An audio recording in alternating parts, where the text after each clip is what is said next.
Welcome to the 21st Golden Fly Series event in Innsbruck known as Golden Roof Challenge. We are so excited for this event this year around. We have quite a few athletes competing who are also known on the worldwide stage, and I'm looking forward to telling you guys all about those athletes in the upcoming 2 hours. This event is held in Innsbruck, which is in West Austria. Right now we have around 22 degrees and a little bit of fog and rain. We hope that it's gonna stay mostly clear, but the city is mostly known for winter sports, as Austria is itself. But this time around, it's going to be track and field, pole vault and long jump to be exact. Here are some pictures of the beautiful scenery.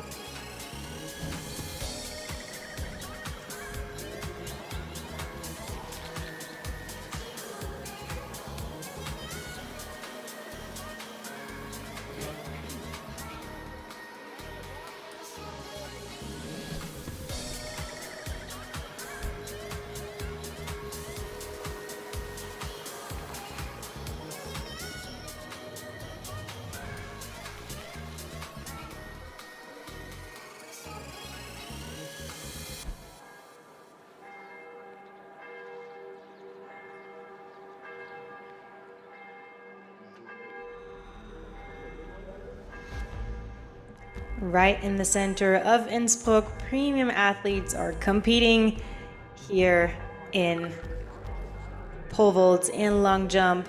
These events are going to be back to back to back. More on that in a bit. And we have been all around the world so far with top athletes, world champions, para world record holders, European champions, Asian champions. Everyone has been at this event. It is known worldwide, is hosted worldwide, and it is fully certified by World Athletics, meaning that every jump here counts. If you jump high or far enough to compete at the World Championships later this year in September, it will count. And most of these athletes are going to gun just for that. We've been in Rio de Janeiro, in Geneva, in Innsbruck, in Bangkok, Thailand, and so many more places. And we're looking forward to expand on that in the upcoming season, in seasons upcoming. So we're looking forward to bringing you along to the Golden Fly series. Perfectly on time with the church bells. We want to start off this competition today. As I already said, we're going to be going back to back with these competitions. You can see on the one side we have the long jump pit, and on the other side we have the pole vault station. And the athletes competing are as follows. We have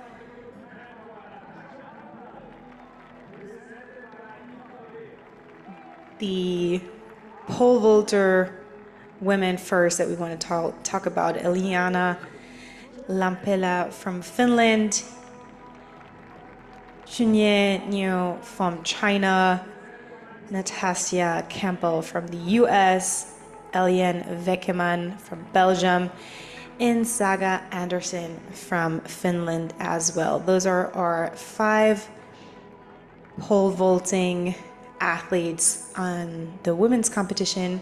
We're going to start off with them, and after they are finished, we're going to continue with the pole vaulting men, but the long jump women and men are going to be concurrently, so back to back, but I'll explain that more sophisticatedly when we actually get there. Now to the local hero, Ricardo Klotz from Austria, from Innsbruck specifically. This is basically his home meet in the middle of the city center.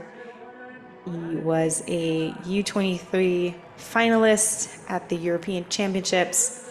Next up from Switzerland, Valentin Imsand, at the moment ranked 15th overall this year in the world ranking.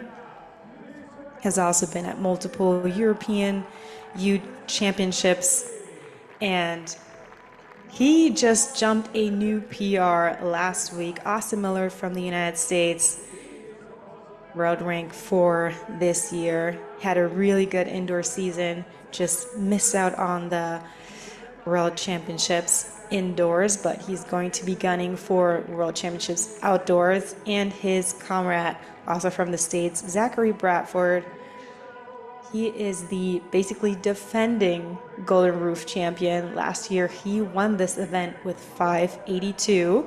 Let's see what he can do this year.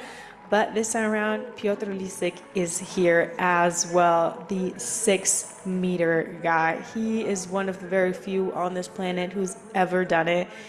Higher than 6 meters is just that magical number, but it's not something he jumps every single day, or any of them do. But in pole vault, because they spend so much time together, they're quite good friends, as you can see.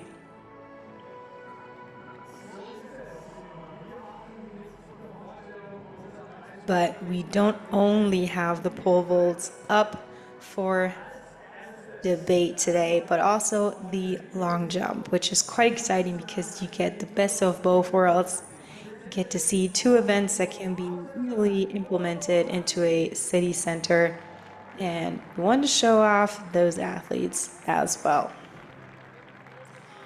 First off, from Austria, the national indoor champion this year, Moyo Badi.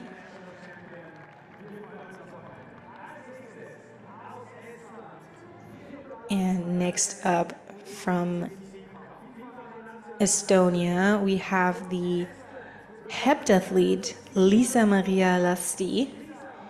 Quite interesting to have a heptathlete as part of the field. Obviously, she has to train for 7 separate disciplines.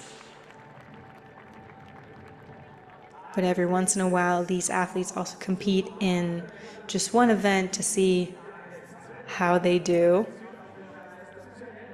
And the third woman competing in this lineup of athletes is from Brazil, world rank number 8 in the second of the South American Championships in 2023, Lisandra Campos. But so far we've shown you able-bodied athletes, but we also have 2 Paralympic athletes, and to be more specific, Paralympic champions as part of these events as well. One of them being Fleur Young. She is a T64 athlete.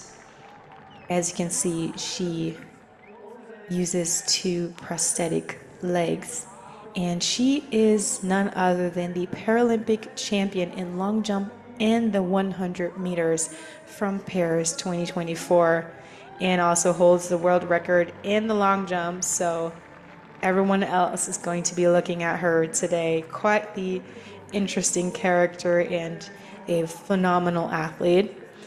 In the men's long jump, we have Jason Smith from the US as world rank number 35, from 2024 as part of our lineup, and Luca Herden from Germany, who was a finalist at the European Championships in 2022, so actually in Munich, in his home country.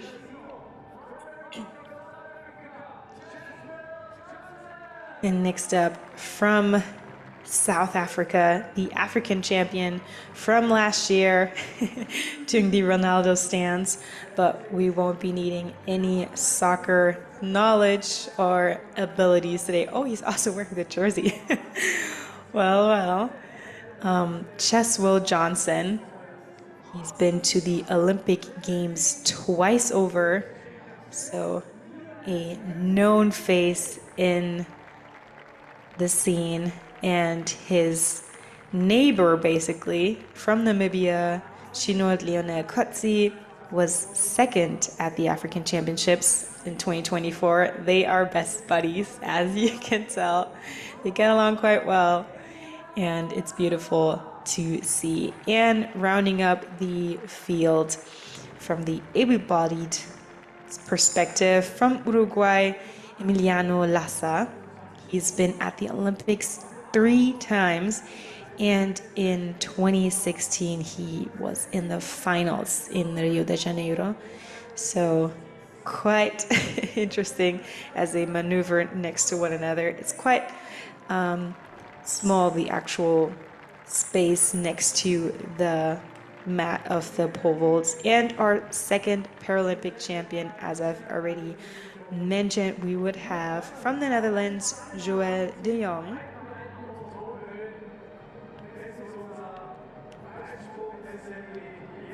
And those are all of our athletes today. And before they actually set off, they're being applauded already just for being the top athletes that they are. I've already stated some of their feats and successes, but I'm going to be talking about that more when they're actually on the runway, so we don't get confused about all of the faces. And I'm very interested to see how it goes this year. It's not as easy as one might think that the person with the best PR will most definitely win. Some people are better or worse in stadiums compared to a runway like this. As you can tell, obviously it's not a normal setting, so running on the runway is quite different than running on the track right in front of a pole vault mat, or for long jump in front of the sand pit. So that means that athletes have to get used to that. Some of them are really good at that, and others just prefer to be in quote-unquote normal stadiums.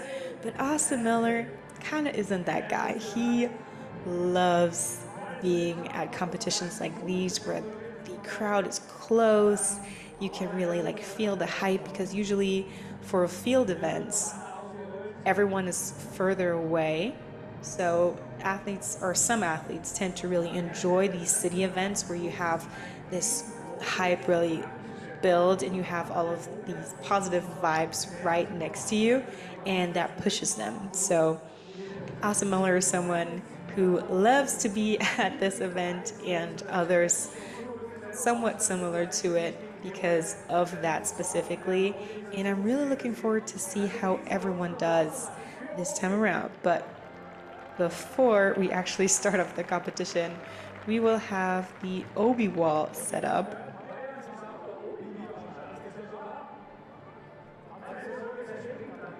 And we're going to see who is willing to try to overcome it.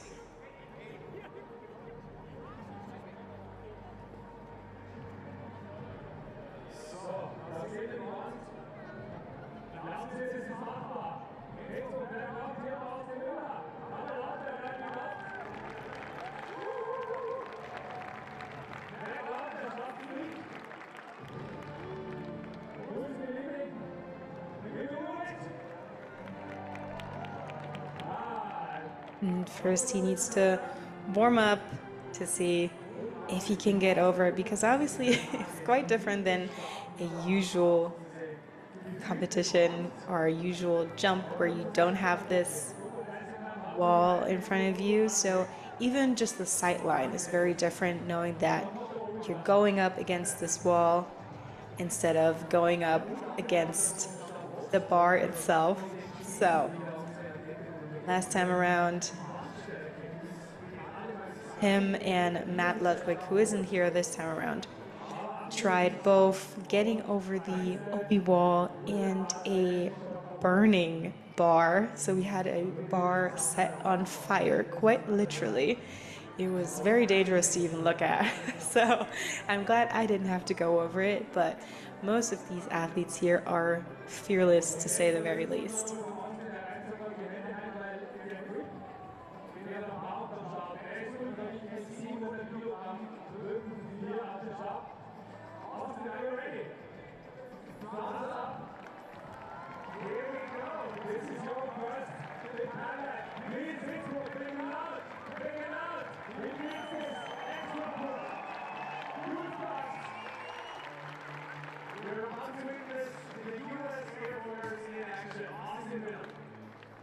Last week, he jumped a new personal record of 591. And I'm really interested to see how he's doing right now with so many competitions back to back. If he feels fit, if he's in the right mindset or not. But right now, it's exactly 5 meters that he's going to try to overcome. Is this a warm-up or a mental barrier? Let's see. Asa Miller. And with ease, he does it and wins an extra prize and some love from the crowd. We are quite excited to see just that. So I'm interested to know how far everyone will go today. But before the guys actually get to compete, there was so much space there, at least like 30 to 40 centimeters. But before the guys actually compete, the women will be competing first. So we'll have the women on the pole vaults, and after each of them, a long jumper is going to jump. So always back to back, pole vault, long jump, pole vault, long jump. And the men are going to start in the long jump, and when every one of them has jumped, the women will continue on until all of the women in the pole vault have finished their competition, and only then will we start with the men's pole vault event. So they will have a little bit of time to settle back down, calm their nerves, maybe watch on, depending if that makes them more nervous or less. Everyone is quite different in that regard. And we're looking forward to this competition starting. Despite the weather not being perfect, it is also not the worst. I think the very worst would be it be extremely cold and unbelievably rainy, but it's not that. It's drizzling, but it's not a competition that you would not be used to as an athlete. Weather can change from hour to hour, from day to day, and these athletes are used to that. As an outdoor sport, you kind of have to go and roll with the punches. It is never guaranteed that the weather will be perfect, and obviously the conditions for everyone at the event are the same. So no one will be mad about it, I guess, to put it lightly.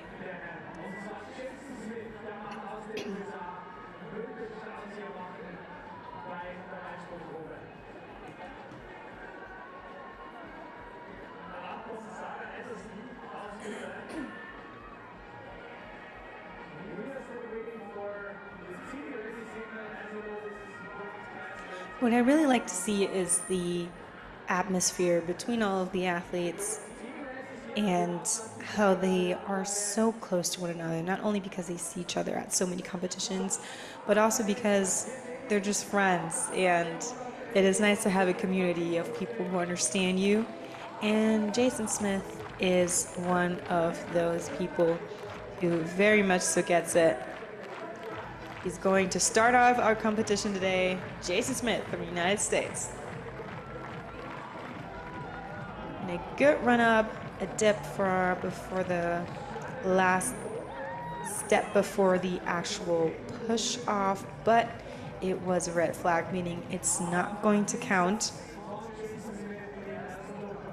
And unlike popular belief, there are more ways than this one to actually overstep on the plastiline, to have a red flag go up and have jumped a foul, basically, so no valid attempt. You can can take too long, basically. So you only have 1 minute of time when the jury for the competition says you're allowed to start. So that can be one. Or in pole vault, you can obviously not actually clear the bar. And we're starting the competition in set pole vault with the Finnish Saga Andersen. She has a PR of 4:52. So she has quite some space between what she wants to start off this competition with. A valid attempt from her. She seems quite happy about that. Obviously, they've not been on the runway for quite some time for the introduction, and just also because there are so many athletes who have to go back and forth that you really have to wait a little while before it's your turn again. So getting the emotions out at your first jump is always a great start to the competition, to just know you have everything under control and you've started successfully.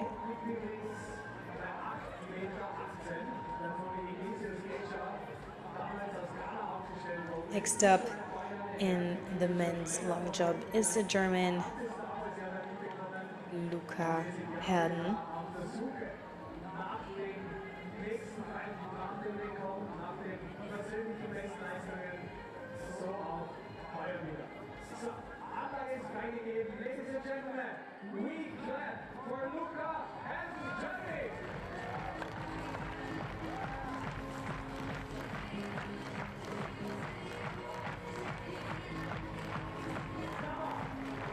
And on to the next run-up.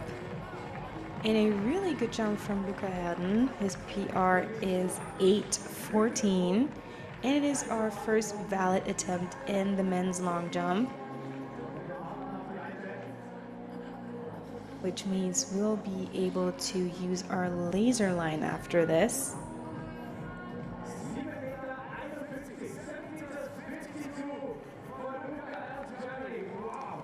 7:52 as his start today.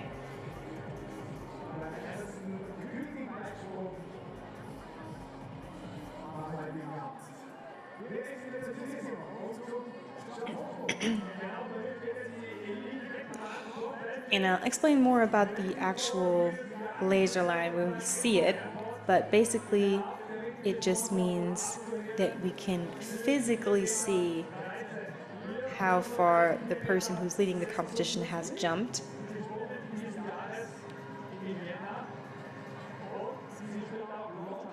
So that you don't have to guesstimate and try to remember how far any given person has to jump to become the new lead in that competition. But we're back again with pole vault. It will be like this for the entire time, always in a switch back and forth and back and forth, this time with the Belgian Eline Weckemans. And she too clears 4:13, which is our starting height. And everyone other than New Chunier will start at this height. So we'll see two more athletes starting off here. I think it's a good option to start earlier than you maybe necessarily need to, just to have a feel for it on this runway and with this closer crowd, if that's not something you do very often. So you kind of get to shake out all of your nerves and know that you've already put something on the board.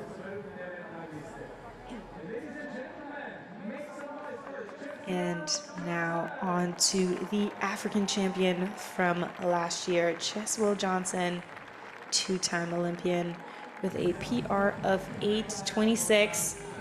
He'll want to jump further than that because 8:27 is the direct norm and direct qualification for the World Championships in Tokyo later this season. Let's see. Really, really great high knees. He has so much power. Now we see that laser line that I talked about that definitely would have been further than that, but he was also too far on the board. Really great technique in the air, trying to really... Oh, that was an entire foot over the board, which is usually about 20 centimeters or so, and the board itself is also 20 centimeters wide, so that obviously that does not count. You have to stay behind that plastiline, where here it is what blue, and only then your jump will count, and when it's within the time frame that I talked about earlier, that 1 minute.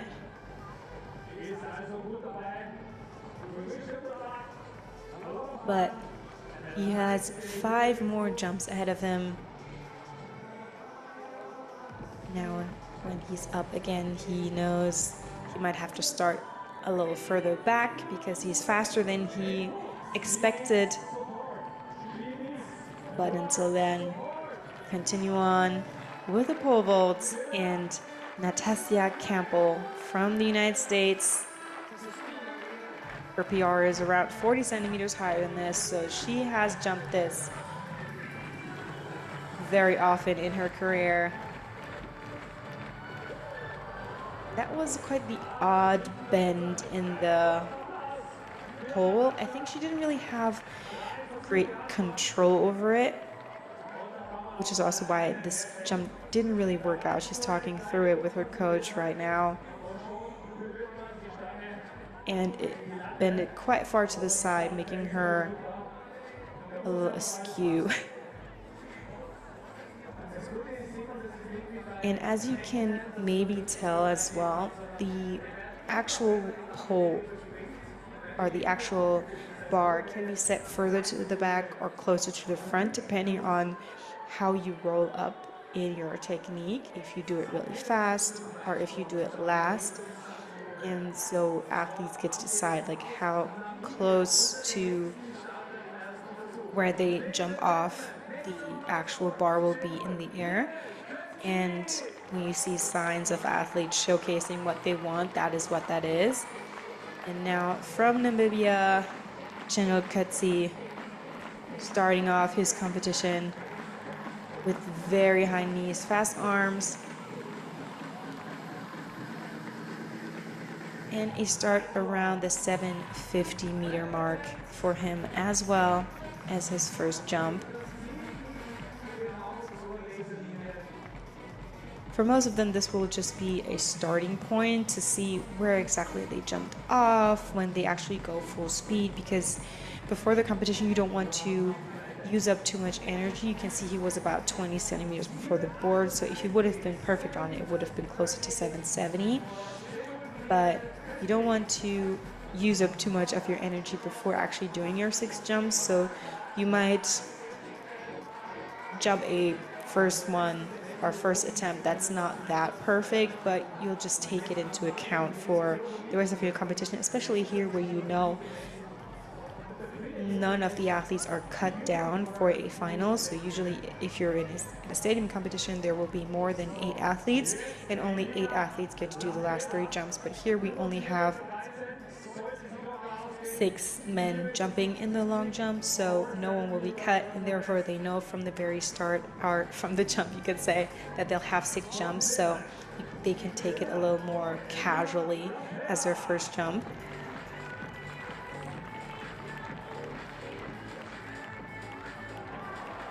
And we're still at 4:13 and a good jump here.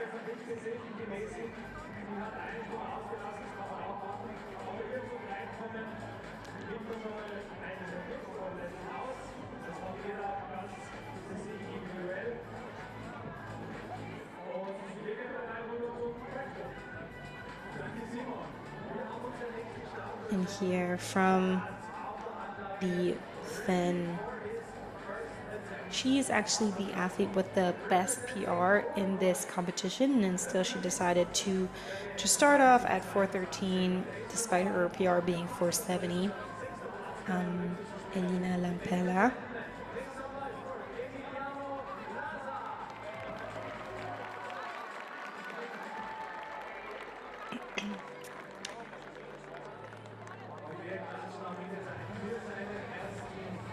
We're already getting close to the last jumper in the men's long jump here. Emiliano Lassa from Uruguay with a great runoff. He had great speed and also was able to just catapult himself. So using that speed to jump far. I feel like many people underestimate how important speed is for a long jump. You can't jump far if you don't also have speed, because what you basically do is you run as fast as you can to the board, which he wasn't quite on. So using about 20 centimeters here. And then you try to push yourself off the board to accelerate yourself while you're still in the air. So you're only using the speed you've gained on your run up. So if you don't have speed, you're also not going to jump forward, no matter how great your technique is. And pole vault is worse actually in that sense. You don't only need speed, you also need strength to hold this pole, because it will get you lopsided. You can't just run with both arms. You can see how they actually have to hold the pole. And then you need all of this energy in her second attempt. She makes it work. Now we have everyone on to the next height. She says it was quite close. Natasja Campbell.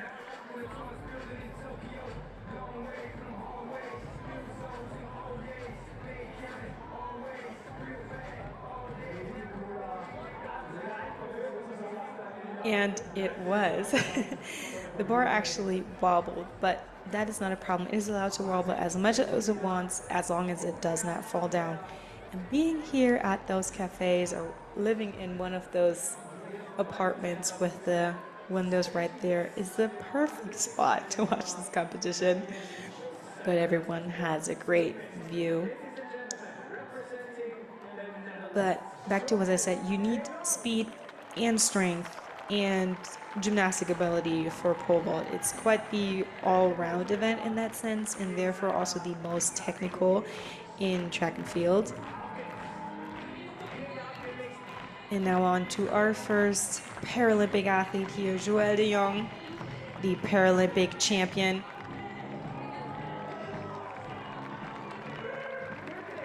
In a valid first jump, and he seems to be quite happy with it. That was actually very close to his PR, weirdly enough. Here at the very first jump, look how he was able to stretch himself when he really went into the air and catapult himself. 7:45 is what I can hear. That's just about 20 centimeters away from his personal best, and therefore the Paralympic record that he holds, and he was on the board quite perfectly. So seems like a great start to this competition for him.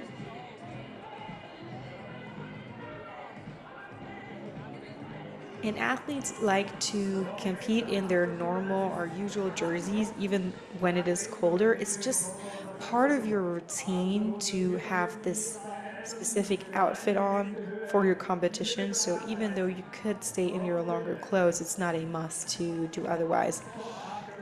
They just like to stay warm until it's actually their turn, and then take off the jacket in this case and run towards their destiny.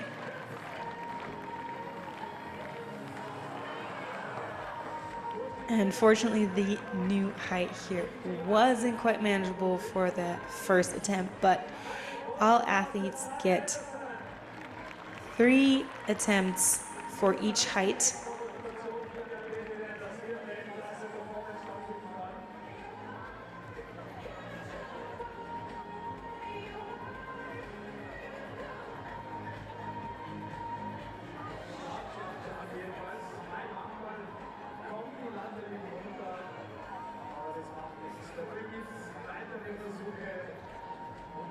And she had so much height, but as I said earlier, you can have the bar be further to the back or further to the front. If it would have been further to the front, she would have fallen down behind it and it would have been perfectly fine. But in this case, she just didn't have the right distance to the bar, even though she did have the right height over it.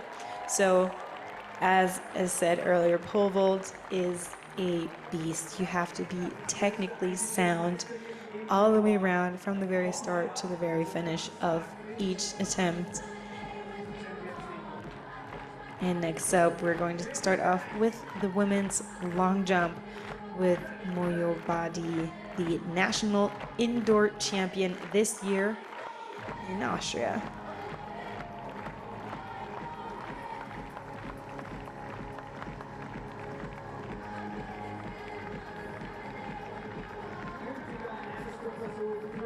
And a valid first attempt for her.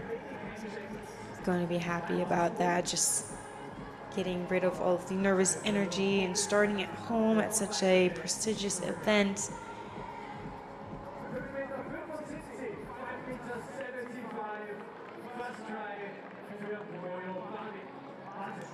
Losing quite a bit of distance here, jumping off in front of the board, but that's something you usually fix in your second or continuous attempts, just because you know you actually gave it your all for that jump, and when you're too far, you might need to push a little harder in your next attempt for each step, so you're closer to the board, or you need to go a step or a foot further to the front when you actually start your runoff.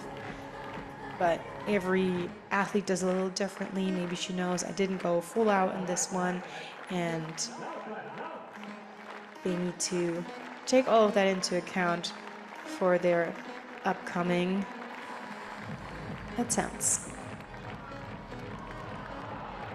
And again, on this height, the 433, it's not quite there yet.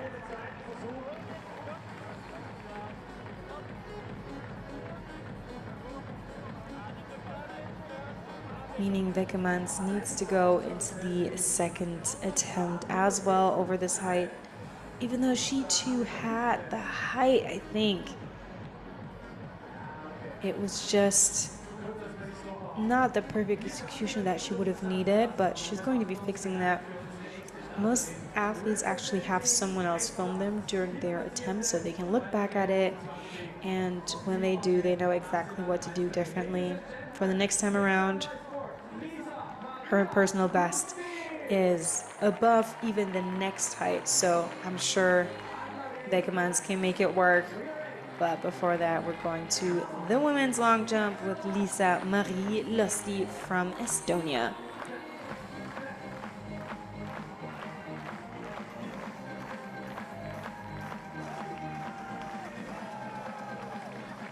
And it seems like she had a bit less speed. It was more controlled, however. And that is why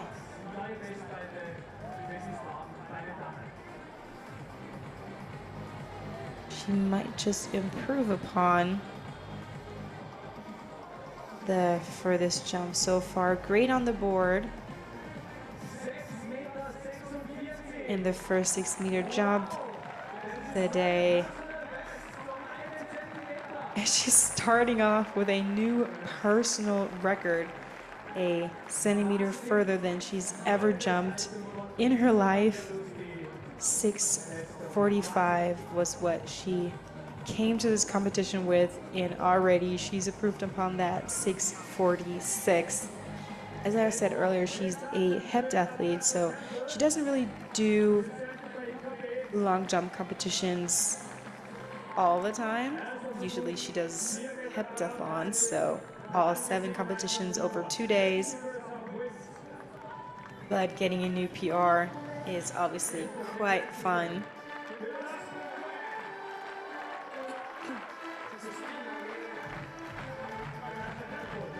And now on to the next athlete trying to get over these 433.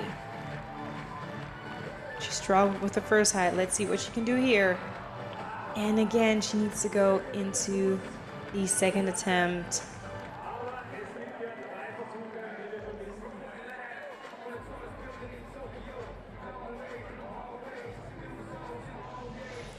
US American Natasha Campbell,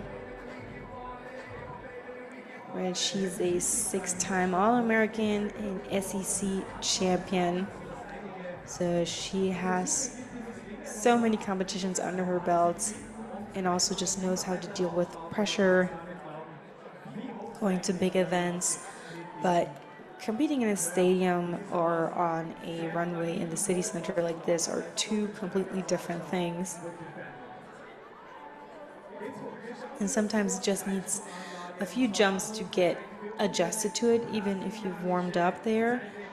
Just actually doing a proper competition jump full out is different than that. So we are crossing our fingers for her to have it all on lockdown for her upcoming second attempt. But first, the world ranked number 8 this year from Brazil, Lisandra Campos. And she knew she was too far.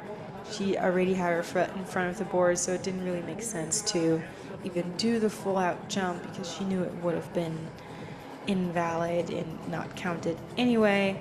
But for the next jump, she knows she has so much speed today that she might need to start off her actual run on a bit further to the back. And here is now the first jump from the Asia champion of this year. She actually was the world champion at U28, so as a minor in 2017 at that world championship. She decided to not do the first height and start off at 433. New Chunye. Great technique here. And it all made sense to save some of that energy immediately on the first attempt. It worked out. She's also the only one who's jumping in her national jersey. This is the official attire for the championships for China at the moment. And she had so much height over that bar.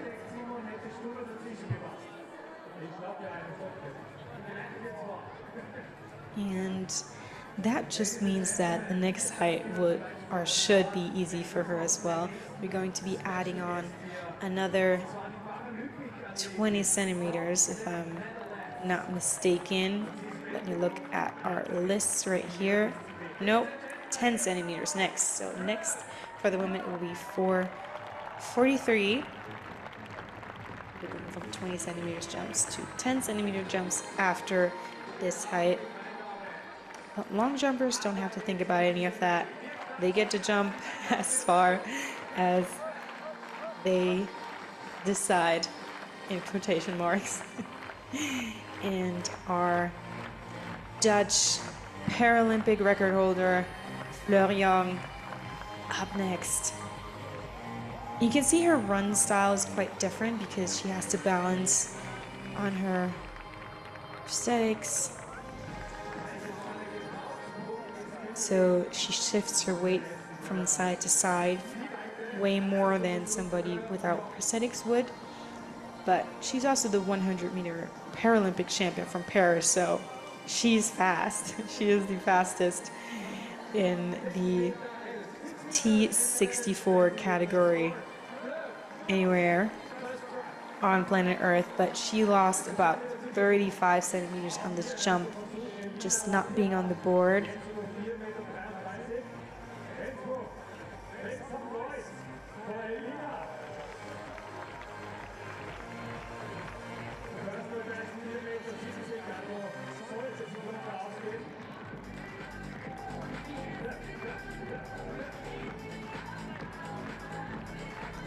And back to back to back, as I said, we are on to the women's pole vault again with Lampela. And that didn't quite work out even on the way up, and she seems to be frustrated by that. Honestly, I understand because she has the best personal record out of all of the athletes here. So she knows she can do this, and she has done this in past competitions. But if we look at this again, I think it was, yeah, first her hips and then she pushed it off, just because she had so much speed going into that. So she might want to push the bar further to the back, or just concentrate on her getting into the eye position. So basically head under the feet. The exact opposite of how you would stand, basically in a handstand, so that when she actually gets over the bar, her hips will be taking the bar down.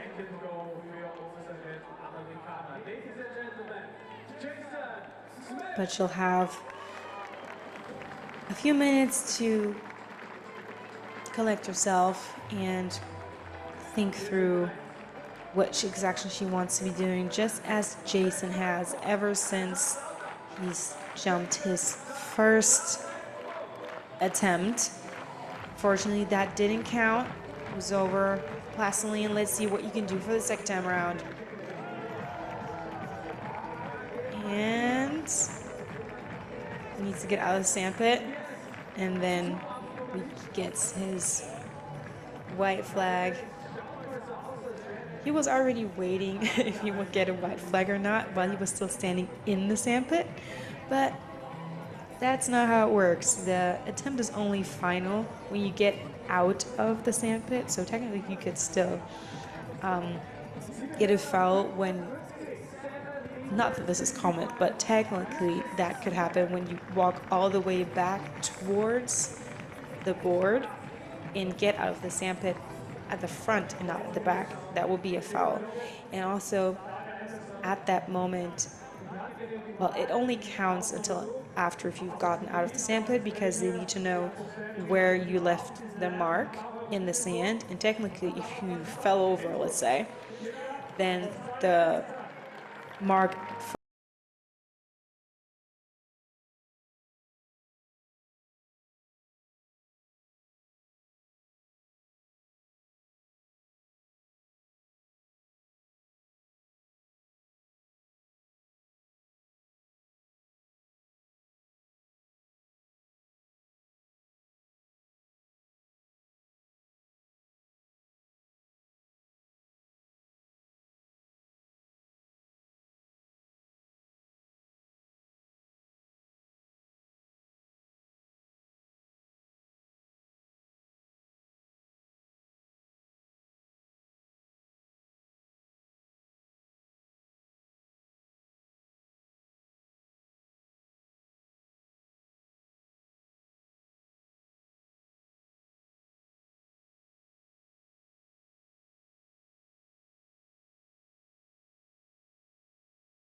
despite that, she made it work.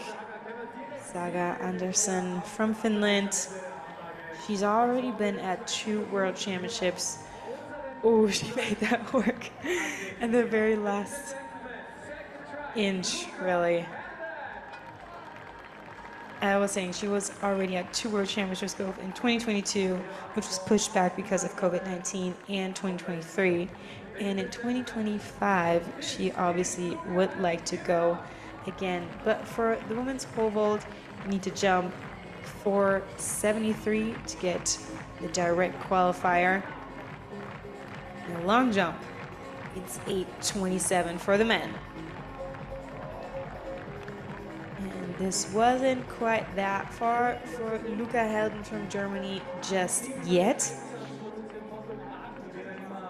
So far, he has left his mark at 751 in his first jump from the board.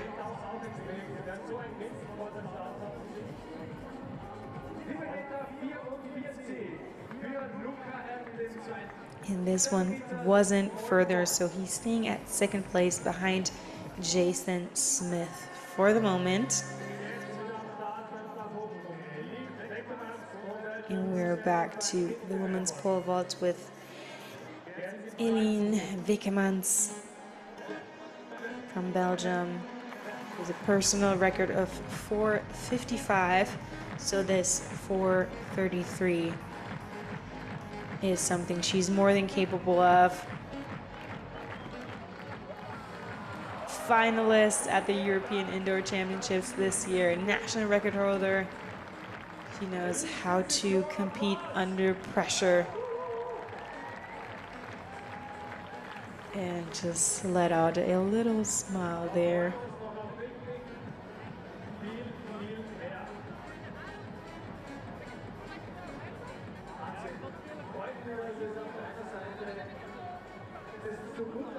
Right now she is in second place with Saga Anderson and behind New Chunier,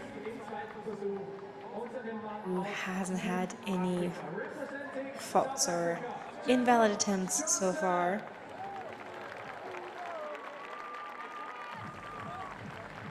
Cheswell Johnson will be looking to do the same thing, the two-time Olympian.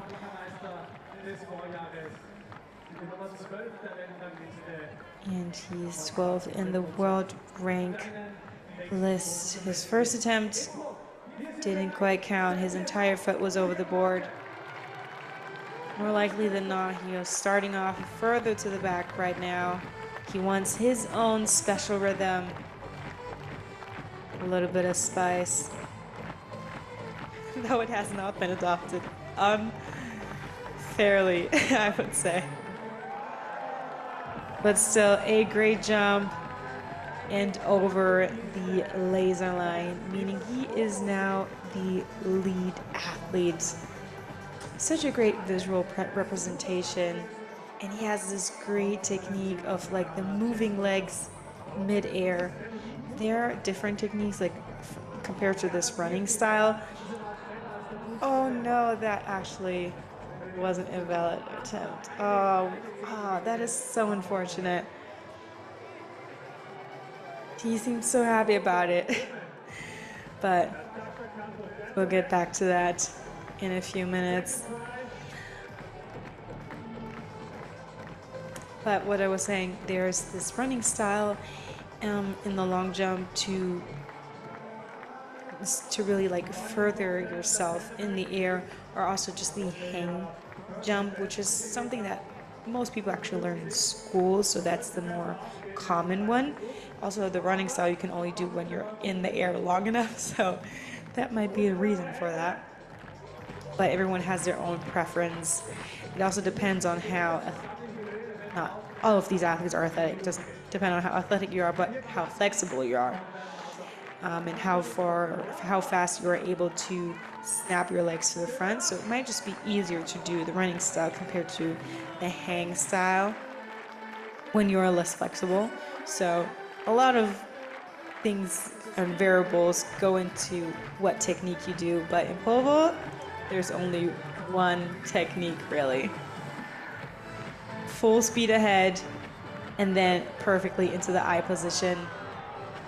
And clearing the bar, that's how it needs to be. Everything else just does not work, at least not that I've ever seen. I mean, every once in a while we see new techniques pop up. The best example one can give in track and field is the Fosbury flop. Everyone else always did the scissor jump before that, also because there were no mats behind the high jump bar for a very long time. It was also just sand, a sand pit. And then there was very little cushioning, and then more and more and more. So it made more sense to want to end your attempt on your back compared to your feet. But even a sport like track and field has progression and new styles athletes try. Sometimes they work, sometimes they don't, but that is the fun of it. And Chinold Leona Katsi from Namibia is up next.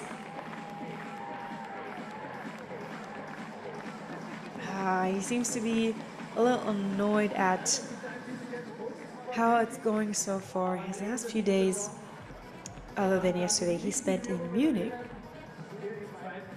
and went a little sightseeing here to, well, just see something different and new before heading to Innsbruck. He said he doesn't really like to travel for too far, too long, so he does stops in between.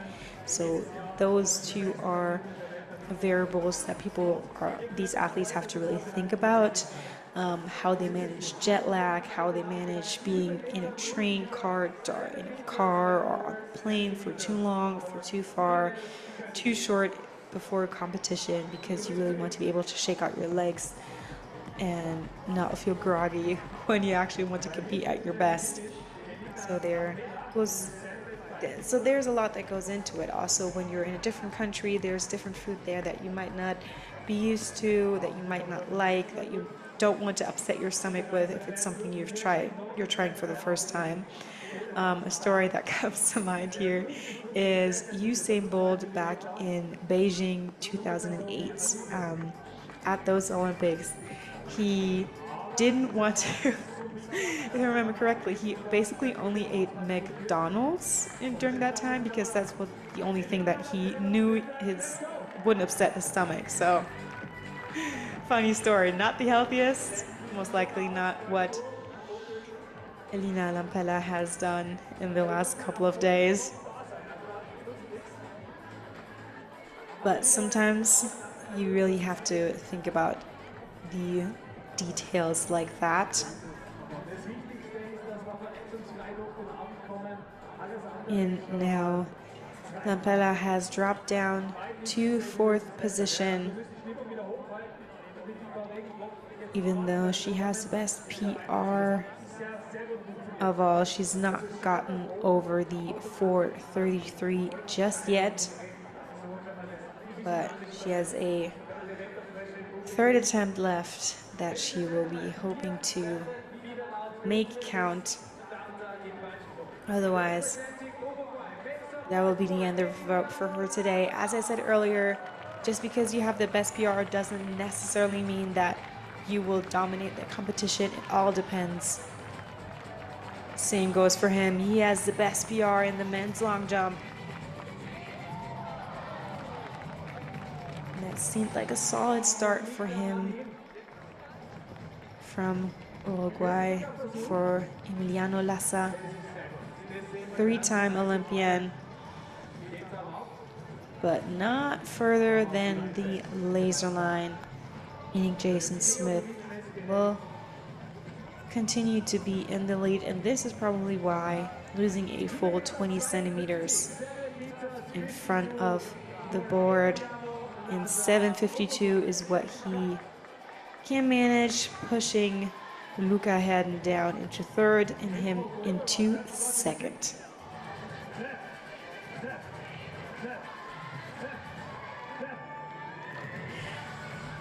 And if I hear correctly, the meeting director, Armin Margreiter, wants everyone to clap along for these athletes here. He has come up with this event more than 20 years ago and has pushed to have it all around the world. Geneva to Bangkok to Munich to Innsbruck, and looking to further it around the world. There are some quite interesting stops in the works at the moment. I don't know if I'm allowed to talk about them, so I won't, but it would be cool.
our world record holder in the Paralympic T63 event.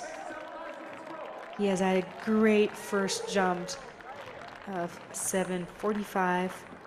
23 centimeters further would be a new Paralympic record. Let's see what he can do with his next attempt. That seemed to me like it was over the board. And yes, he knows it. It was, unfortunately, but he has such great ability to turn his speed into far jumps. Look at how much height he gains. And one would think that height is not a good thing. Oh yeah, that was an entire foot over the board. One would think that height is not a good thing, but the higher you can jump, the longer you are in the air because you're further up, so it takes you longer to get back down to the ground, gravity. And the higher you are, the longer you're in the air, the longer your speed can push you forward while you're traveling in the air. So you don't only want to have high speed, you also want to jump off high off the board so you can travel for a longer time. So it's all just these mechanics that you need to really think about. You would think you don't need this, you don't need that, but you actually need it all, specifically now. And finally, she could put together a jump, and she breathes a sigh of relief. Elina Lampella finally over the 4:33. And she really had to stretch here. She had the height, but then she was about to fall onto the bar from the top once more, but this time she's managed to change enough about the technique compared to her previous attempts so that she could continue staying in this competition. Next up, the bar will go all the way up to 4:43. And you can see here in the background that they're going to be remeasuring the height. This has to be done every time they change it to be perfectly accurate. One of the many things that is necessary for a World Athletics approved competition such as this. And Moyo Badi is next up here in the women's long jump from Austria, the national indoor champion this year.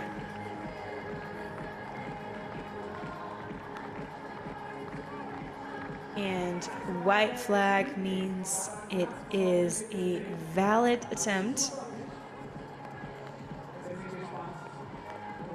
And she doesn't quite have the height mid-air to... Whoa, but that was perfect on the board. Wow, that is exactly what you would want. Far enough away so that when your foot rolls, when you actually like go on your tippy toes to jump off, that you don't touch the plastiline, but that you don't have any more than a sliver left. And doing that is truly an art form that World Athletics is trying or thinking to take away. And a lot of these long jump athletes are very upset about, because as I just mentioned, it is part of the discipline to really try to perfect where you jump off. The thought is to have a zone where you jump off, just like juniors have. And by that I mean like younger than, I think, 12. I'm not quite sure. So something that's not usual for senior athletes at all, and hasn't not been, to my knowledge, for forever. And because athletes train this so much, and it's become part of the discipline itself to not only jump far somewhere in some zone, but from the board specifically. And yeah, they want to keep it. And I can understand, but World Athletics is trying to see if that would make the sport more watchable, or if that would bring new viewers. but we'll see about that. So far, no changes are ought to be made to the pole vault.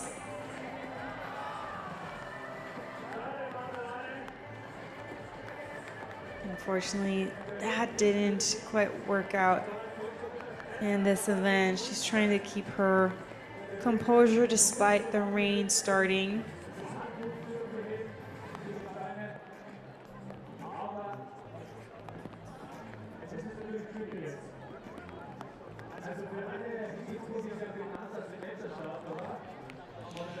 And for the long jumpers, it's not that much of an issue, but for pole vaulters, rain can really be an extreme hindrance because when you really want to have a firm grip on your pole, and if it's wet, you're more likely to slip and therefore also more likely to actually injure yourself. So it's really important to keep your poles safe and dry.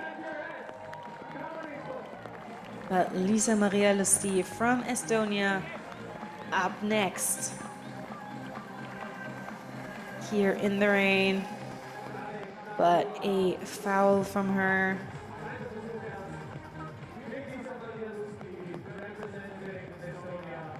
Giving some high fives here to the crowd who are standing right next to the sandpit.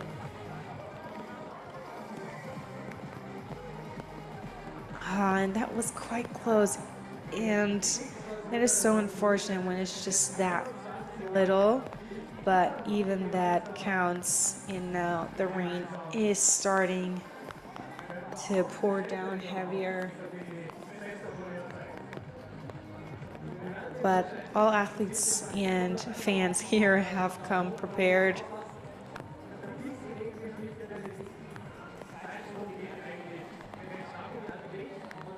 So far, we can continue on with the competition, but we'll have to cross our fingers and hope that it doesn't rain too hard.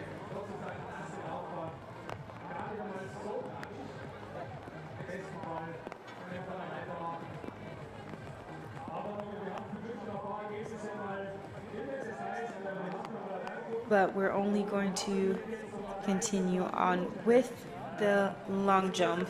For now, as I've already explained, if your poles get too wet, you risk slipping down the poles because you can no longer firmly grip the poles, and that is an intense risk for injury. So we can't have the athletes continue when we don't think the rain is going to stop anytime soon or just for now. So we're going to try to dry the track. You can see how much water actually builds up. It looks like it's just a little wet, but it is usually more than one would think. And this is the instrument that soaks up all of the water from the track. I've always wanted to use it. I've never done so because usually when I'm at competitions, I need to warm myself up and I'm not really thinking about helping the crew, but they are so necessary for all competitions. Without them, it wouldn't work. You can see where the water has been cleared up so far. We're going to be doing this a few times this competition, and he's getting proper applause, as he should. Without him, we couldn't continue even with the long jump. We want the track to be as dry as possible for these athletes, just so that they're basically not hydroplaning on the actual track when they're running. Goodness, there's so much water.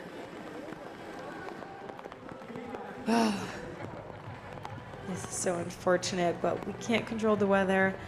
The fans are still happy to be here, came prepared with umbrellas and rain jackets, and it's so fun to see that a sport like this, and these two disciplines specifically, can hold a crowd. And being in the dry right now is probably quite fun. Again, the perfect view, perfect spot to sip some coffee, have dinner, and watch this competition. And yeah, we're going to see if the track is dry enough to do some jumps in the long jump.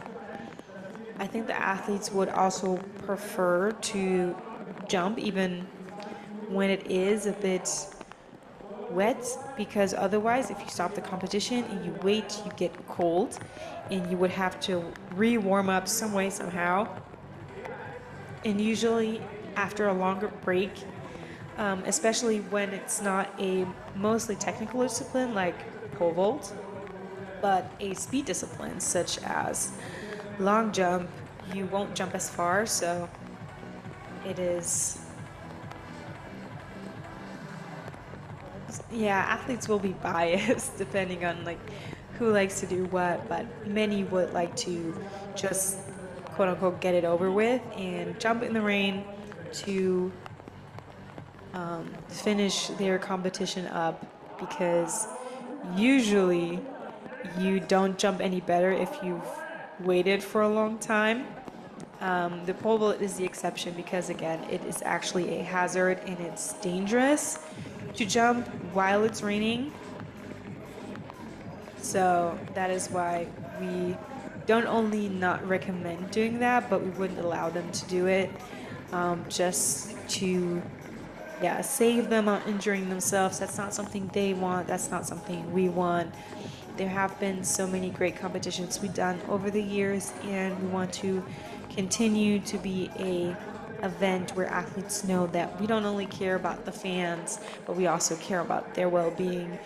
Not for every price will we continue the competition just because the events like these aren't only to have fans react with it and enjoy it and watch, but at the end of the day, they're also just a competition. And that is why we are now halting for a quarter hour for 50 minutes, hoping the rain will lessen after that and we can keep the track as dry as possible. This is probably a workout, to be honest. And I don't know why they continue putting back the marker so so the athletes know that they can't jump just now.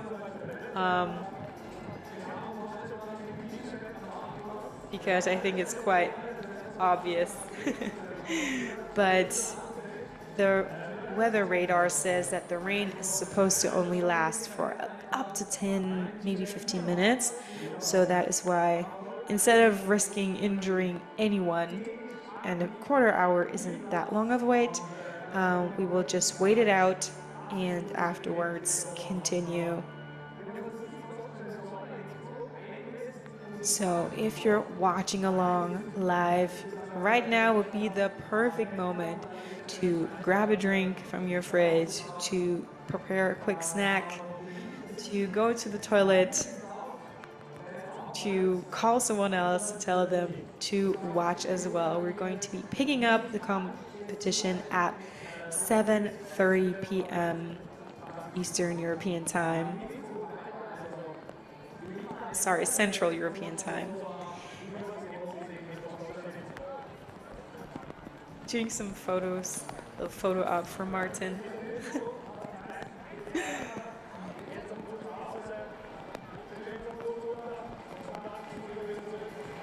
And for the next 10 minutes, this is his workout.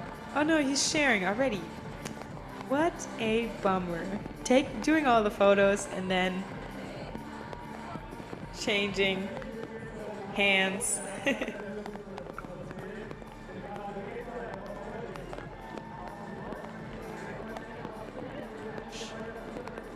I love that everyone's just watching him do it and filming him.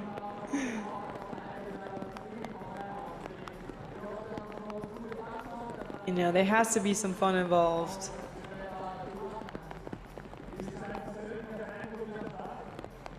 emptying out all of that water again. I don't know how, now that it's raining harder, how sensible it is to continue with this process. If it might not be smarter to wait 10 minutes and then clear up everything that's there.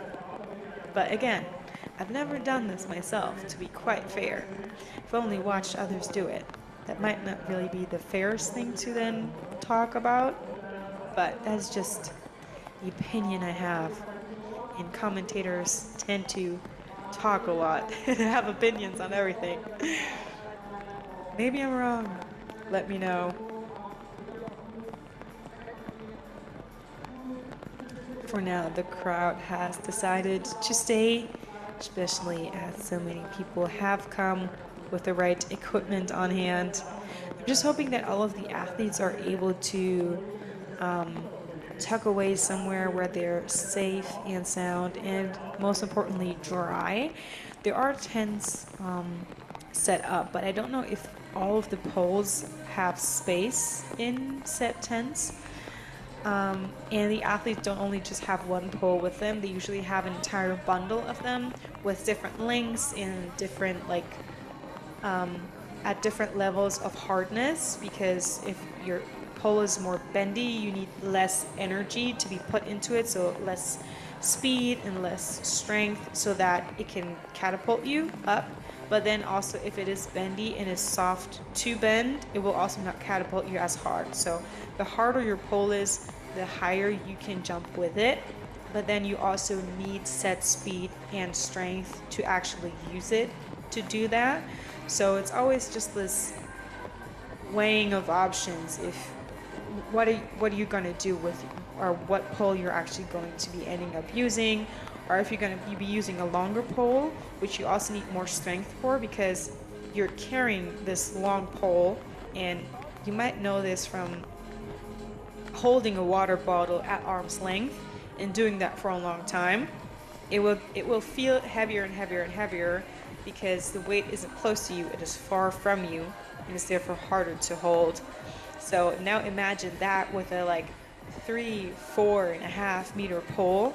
The longer that pole is, the harder it is to keep upright, to actually run with, sprint with towards the pole vault mat, and actually then use for your jumps. So that too is something you really have to consider. Am I going to be using a longer pole or a shorter pole? Having a longer pole and be able to use it properly is obviously a good thing, because if you do that, you can again jump higher. You might consequently need less good technique to be perfect over the bar, but you also need to have more speed and strength to use it. So it's a lot that goes into this discipline. I know I say it over and over, but at the end of the day, it is the most technical athletics event there is.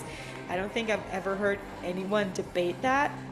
It is thrilling to watch, and the reason for that, or the reasons for that, are basically limitless.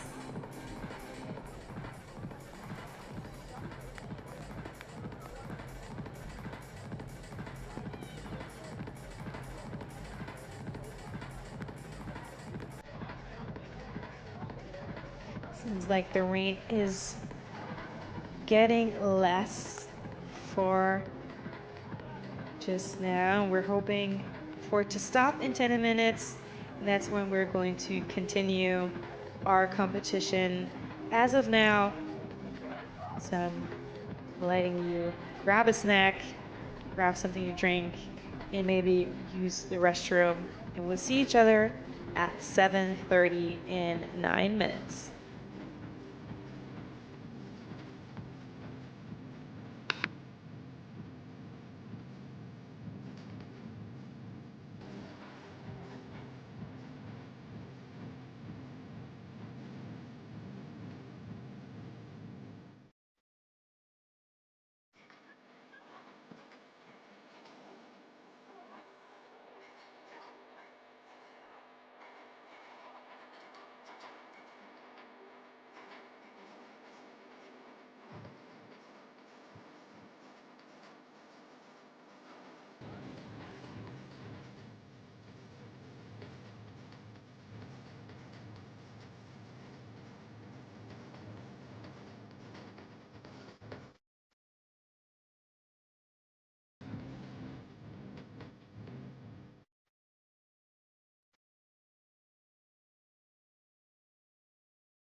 And we are back right before 7:30 Central Eastern Time.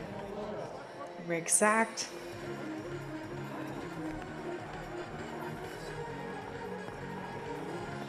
Exactly where we hoped it would be with no more rain. The shower has passed.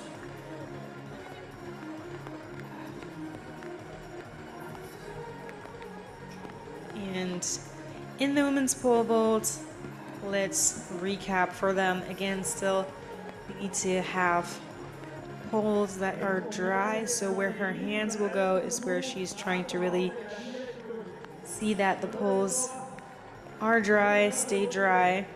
There's still a little bit of a drizzle,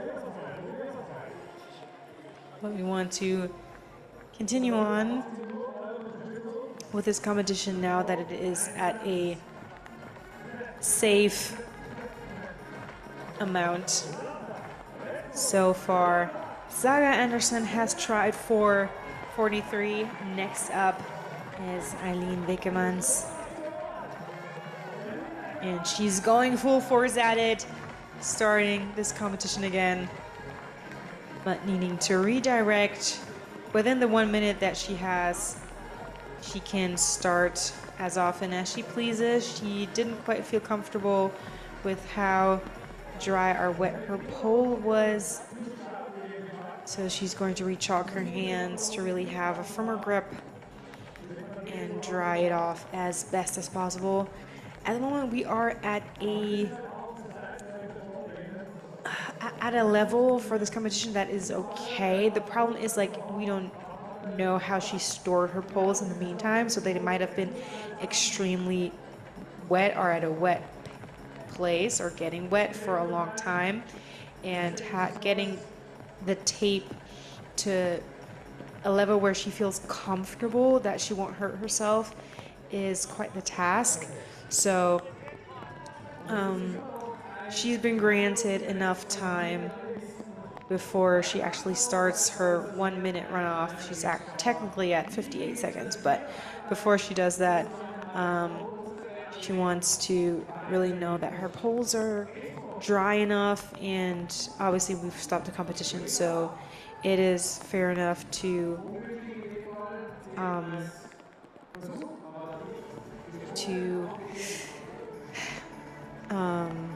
I don't know where I started that sentence, I'm sorry. It's all just a bit confusing just now, but it is fair enough. We're also wiping off the long jump board because we don't want athletes to slip, and because the board itself is plastic, you can slip on the plastic even when the track before it is dry. And the rain's starting to pick up a little bit again, so that's why she probably decided to not continue on with that jump. I'm going to have to check if that's going to count as a foul or not, because the time didn't run down, and but she actually started her attempt, so that's kind of a in between. It depends on how all of this goes. My guess is that it does count as a foul.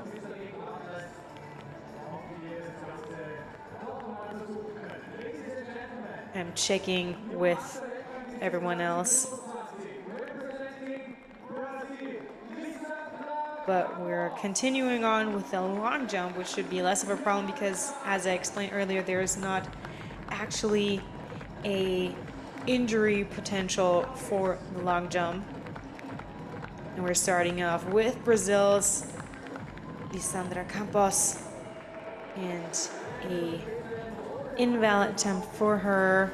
Doesn't have anything to do with the rain, maybe also just with not knowing where to run off. If you've had a little bit of a pause, even when it's not that long, you might feel a little slower, probably not faster, but you could feel a little slower, so you don't know really where to start off.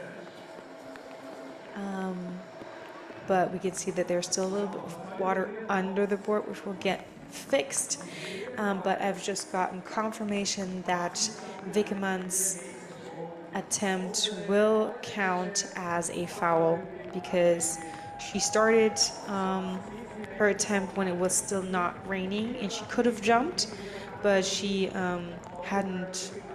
As we saw, she hadn't dried her poles enough so that she didn't feel comfortable to actually jump. The minute of time that she had ran down, and she didn't complete her jump. So that is quite unfortunate for her, because during her attempt it started raining again during the latter half of it, when I would understand that she didn't want to go. And we're checking in right now because of that. It's like in between. It would have been technically allowed that would completely not count for her anymore, but there's talk right now that she will get that attempt back because we have again paused the pole vault competition, and it would seem somewhat unfair to, yeah, kind of let her be at fault for rain that she didn't start. And here Fleur Young didn't quite feel that she was at the right spot within her runoff. And I'm gonna get you confirmation of how many attempts who has when the pole vault competition starts again.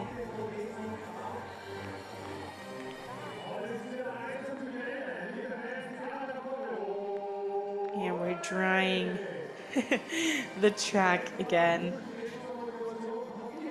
just to continuously have safe options and a safe competition for these athletes. And we love to see young fans here seeing a sport probably for the first time, like really, really up close. It's not at every competition that you get to do that, but the 21st Golden Roof Challenge in Innsbruck is one such event, and we are glad to host it every year. And to have fans come again and again, they're familiar faces at this point.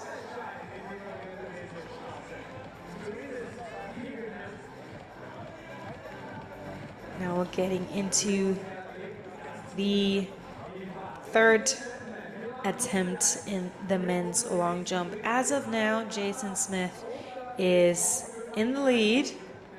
Golden #1 for the US American with 7:55. He'll most definitely want to improve on that. His PR is 8:13. He is the world ranked #5, 35 from last year. You will want to show that he can go further than that.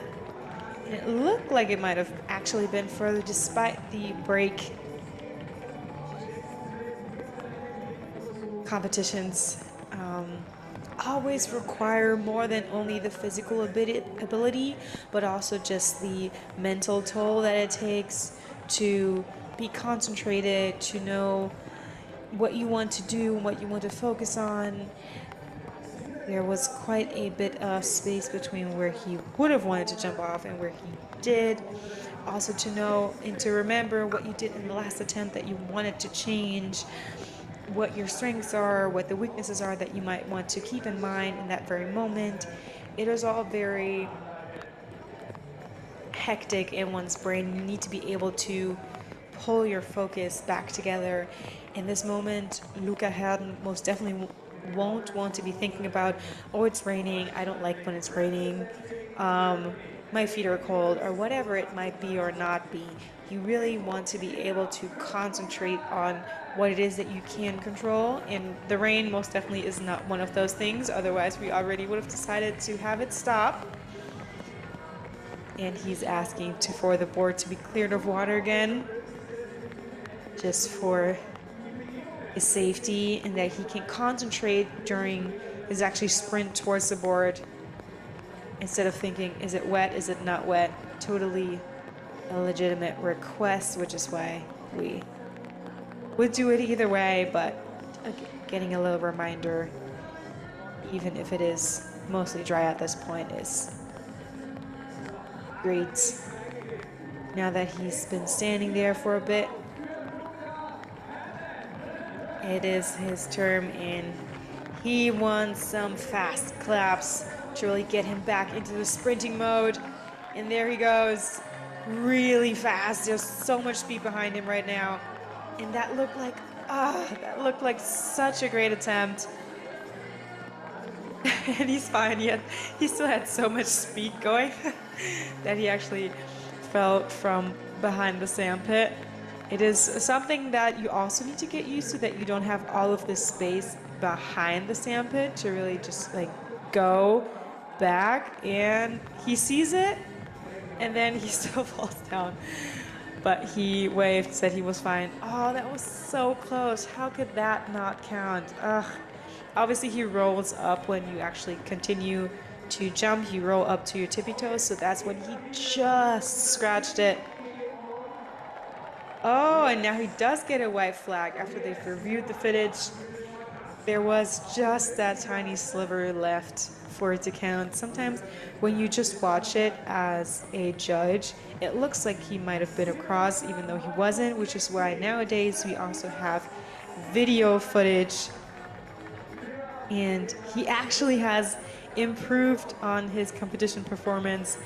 Before this jump, he was on second place with 7:51. Now he's in no, he was in third place. Now he's in second place with 7:69. So a better jump than he's been able to put together when it was not raining. So it's not always only the rain, it's also just this mental battle that you need to be able to win. And sometimes for some athletes, it can actually be helpful to be distracted by something like rain or harder winds or someone else jumping better or further than you would have expected, or a favorite not really being in shape or not being able to show it, so that you think about all of those things compared to, oh, I'm bad at this, or I didn't have a good breakfast today, or yesterday my flight was late, or all of these things that could just take your mind after what you actually want to be doing, and just get you in a mental headspace that is not positive. And sometimes if you're able to think about less of those things and just about what you can control, it is able, or being able to do that can help you get a better result at the end of the day. And even with the lighter drizzle compared to earlier, you need to continuously keep the track free of water droplets, just because if the track starts to soak up, athletes will slip and slide on it, even with spikes, because you're not just walking on the track, you're going full sprint basically. And that just means that you need to be able to fully trust the track you're running on. And especially because we're on a runway, if you were to slip, you would fall off on the side, and there's no extra cushion on the side, so we really don't want anyone to be doing that. But even if we were at a stadium, we would be trying to keep the track dry. But even more so on a runway like this, you want to take extra precautions. So even when it could have been fine, we're just being safe because we want everyone to continuously be safe.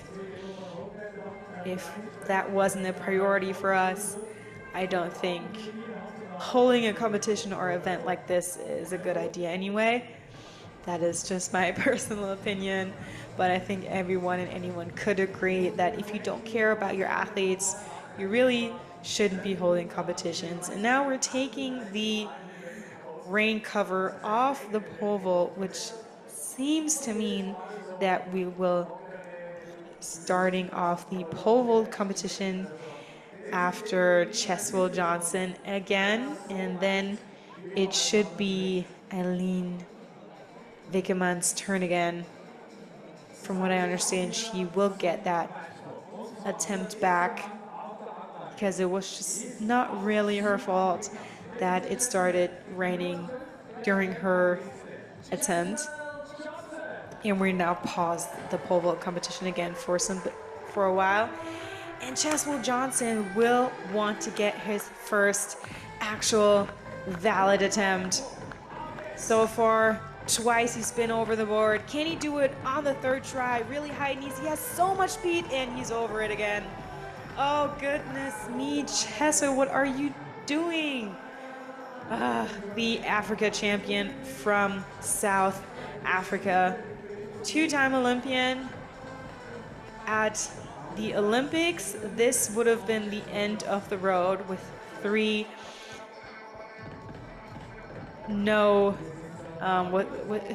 3 attempts with nothing to show for it, basically, an entire half foot over it. So he still just has so much speed. At a different competition where he would know that after 3 attempts with nothing to show or not being in the top 8, you don't get any further attempts, he would have probably stepped back another foot or two from his runoff.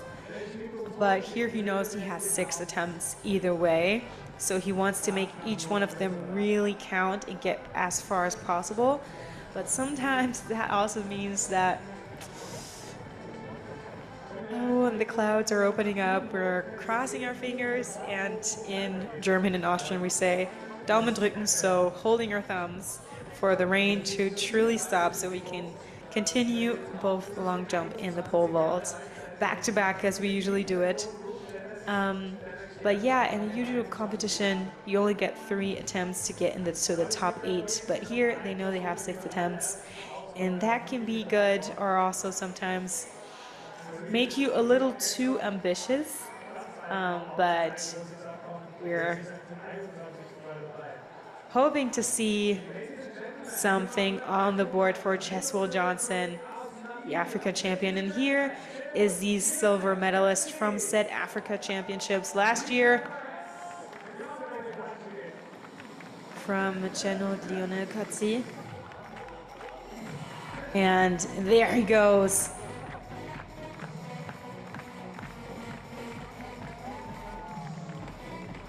Kind of went off to the side there.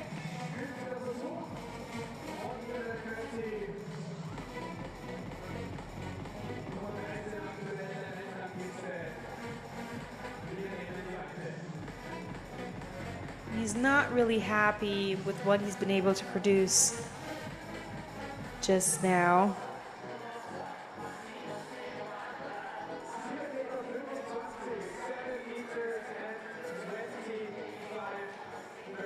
$7.25 for him, not something he will be happy with. That's an entire meter less than his personal best.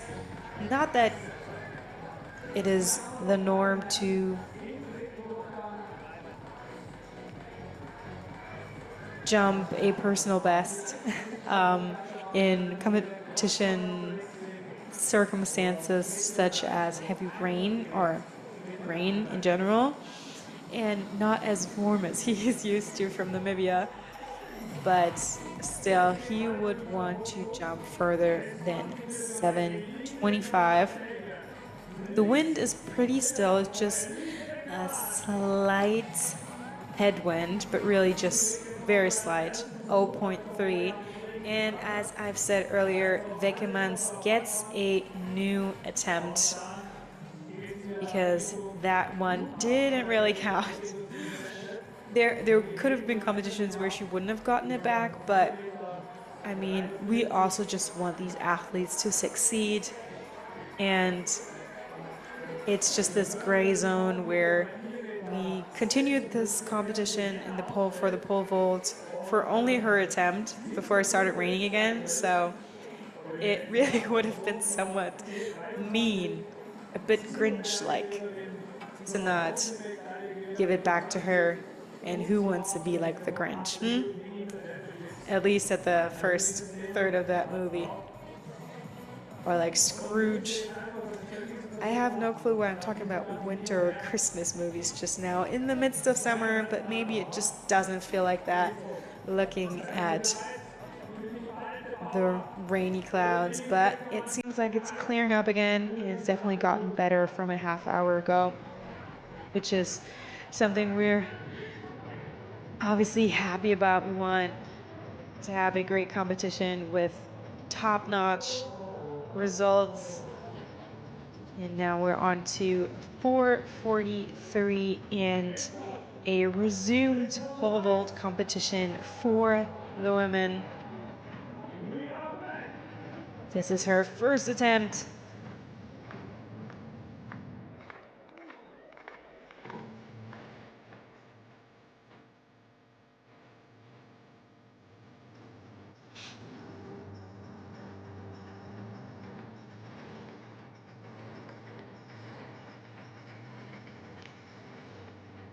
The athletes really need to feel safe about their grip on the pole, and her face just says it all. She is not feeling it.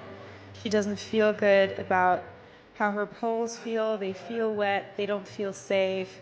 She doesn't want to jump that way because if she does slide and doesn't have control over where she's going, she would just injure herself. And I think she's saying that she will stop her competition because, or at the very least, not doing this right now, maybe leaving out this attempt because she knows that she needs to be able to dry off her pole.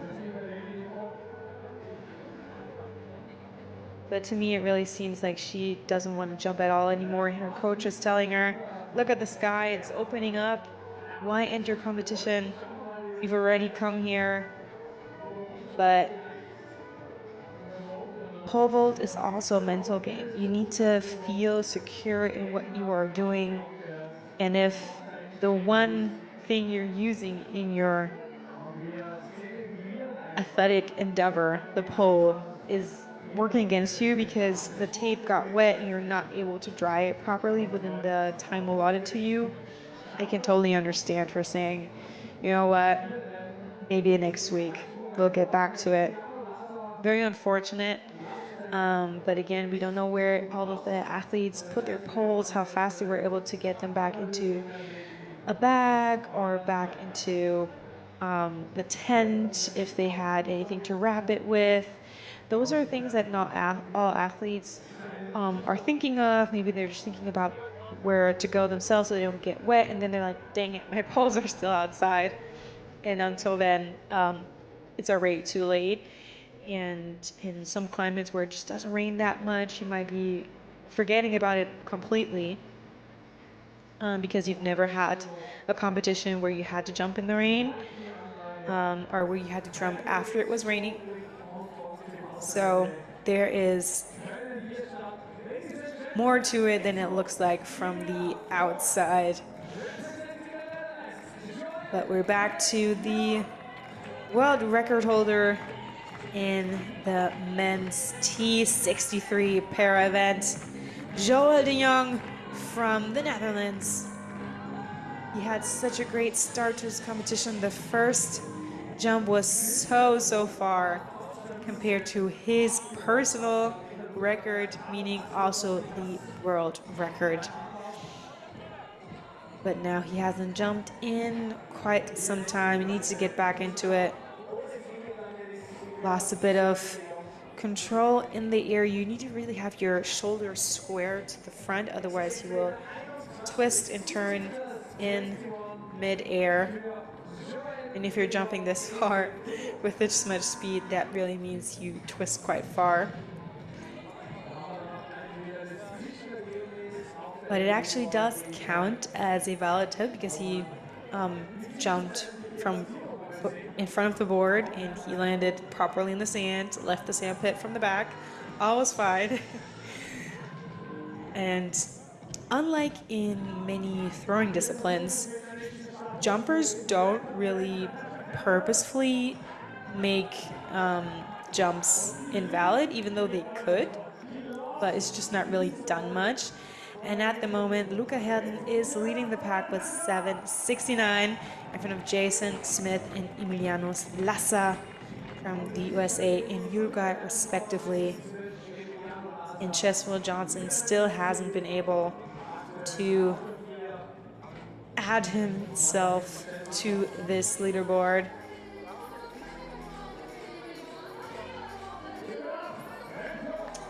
And next up, over 4:43 is Nastasia Campbell from the United States, world rank 25, six-time All-American, SEC and Pac-12 champion. She's been dealing with all sorts of competitions over her career so far. and she's able to use all of that, but goodness, she landed in the extremely wet mat and now she's soaked. I mean, she felt fine over it, even though here you can see she was just lacking a bit of speed and then she landed in a puddle. The bar already fell down on her upward momentum just because she didn't get into the eye position fast enough. And oh, that is so mean, landing in the mat, thinking about what I could have done different over the bar before I tried to clear it, and then you fall into the mat that's just soaking wet. But there's nothing you can do about getting the mat any drier at this point. There's like this foam underneath what you can see on the outside, like that gray and yellow, and it just soaks up water so fast. It's like a sponge, basically. So once it gets wet, it's quite uncomfortable, which is why we have the rain covering, but it was drizzling before that when they still were competing, and when we tried to have Weckermann's first jump, so it most definitely will be wet at this point. But first off, Moyo Badi for the women's long jump. She has a personal best of 6:19. And this jump was actually, let me not lie, seems like it was further than how far she's gone so far. Not quite. 5:95, 3 centimeters further. She's already done on the second attempt, so she stays in second place for now. Has not quite hit the 6-meter mark. And now back to the Asia champion of 2025, junior world champion for the U or sub 18 category back in 2017. Yu Chunye.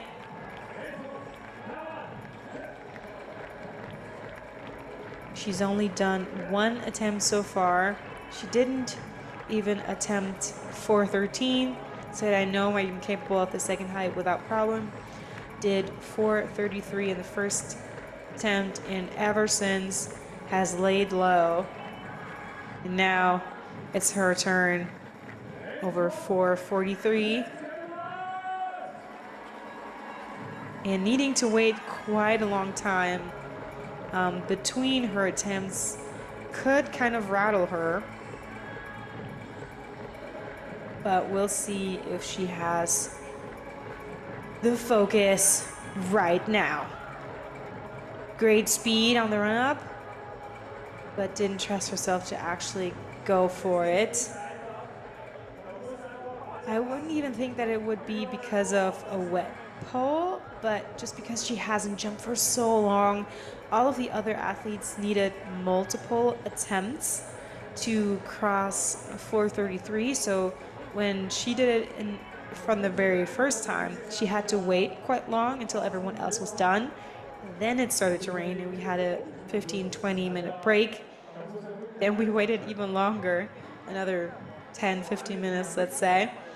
And only now she's starting again. So it must be probably up until an hour since her last jump.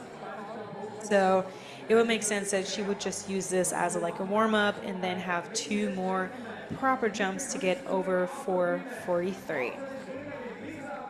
So 20 centimeters under her personal best. And let's see what Lisa Maria Lasti from Estonia can do here on the runway, going the other way. Unfortunately, this one won't count, won't push her up on the leaderboard or push her any further. I mean, she's already at the top of the leaderboard. She's leading with 6:46, which was her first jump and directly a personal best, which is probably why she's so frustrated, because she knows she's in the perfect shape. She's already jumped a personal best at the start of this competition. The multiple national championship holder, championship title holder, and heptathlete knows this is probably the day to even improve more on that personal best that she doesn't get to focus on all that much. Usually in a heptathlon, she only has 3 jumps, so then it will already be over now, but she has 3 more today.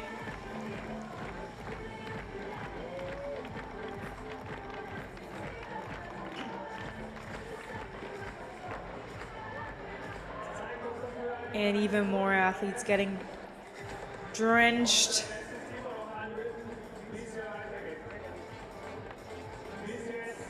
Needing to use in a full attempt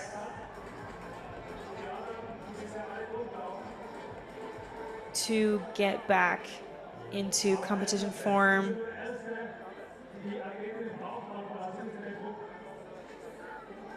Again, after such a long break, it's quite normal for athletes to say, you know what, I'll just use the first one as a trial and error, just to see if my sprint towards the board is how I want it to be, and then I'll just use that video footage to know if I need to hold my pose differently, if I need to focus on something specific for my next try or next attempt, and then in that second and third one, they do just that. And Alessandra Campos is the one with the best PR in the women's long jump, but so far she's not been able to add herself to the ranking. Let's see what she can do right now. And again, that will have to be a red flag. And it is. She's limping. I hope she's okay. Oh, that doesn't look good. Seems like she's hurt herself. But still signing for the young fans. Everything seemed fine right here. I think her foot got stuck under her when she landed in the sand. So maybe maybe it just didn't feel quite right. I'm hoping that everything can just be shaken out for her to continue. And they are hiding everything underneath the runway to keep it dry.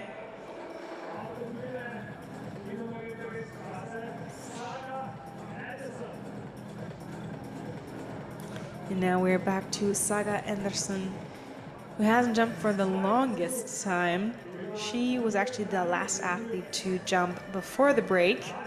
So she already has tried getting over 4:43 once with a personal best of 4:52. The Finn looking to go to the World Championships for a 3rd time. And that looked so good. Oh no, goodness me, that is so unfortunate. That was so great. She had everything that she needed, and everyone already thought she was over it. Let's rewind. Perfect getting to the eye position, was over it. I think it was her arm, right? Let's look at yeah, she was over it, and then with her chest, she just fell on top of the bar. She would have needed a little bit more speed to be further to the back, or had the bar closer to the front so that she wouldn't have fallen on top of it. Ugh, what a shame. It is always so, I guess annoying is the right word to use, when you know you have the height and it's just a depth issue, because it seems like that is fixable compared to just saying, well, jump higher. So that is a bit of a shame, but nothing she can change now. She knows she has the height now for sure. and she has a third attempt to give it her all. And now, this is not Joelle de Jong. This is Fleur Jong. They're both Dutch. They're both para world record holders, but this is Fleur. And that looked better. And she seems to be quite happy about it. Her world record is 674.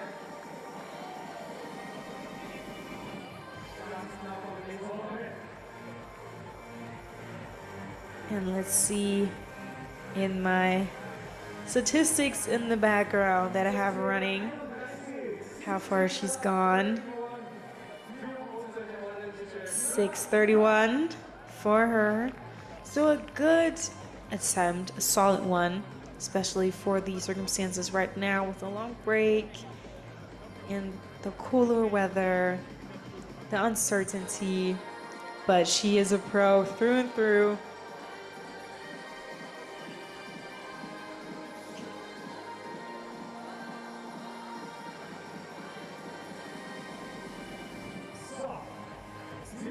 She most definitely will not want to take all of her clothes back into the wet grave. But at least now she knows what she's getting herself into.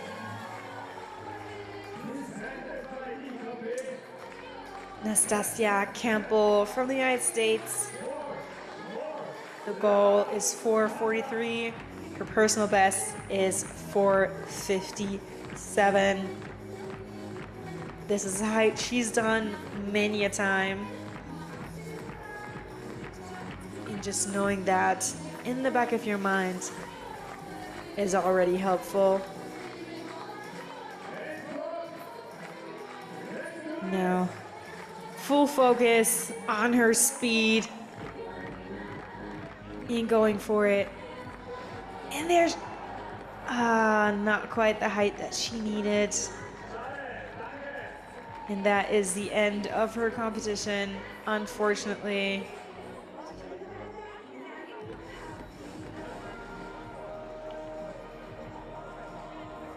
She just didn't have the height today. And she was also really far away from the bar, like from a depth perspective. So you would have to have more speed to travel backward. And the combination of that just didn't quite work out today. I think that she usually does have more speed, which is why she even set the bar to be that far back. It's not that she has never pole vaulted before, so she obviously knows what her usual setup is. And still,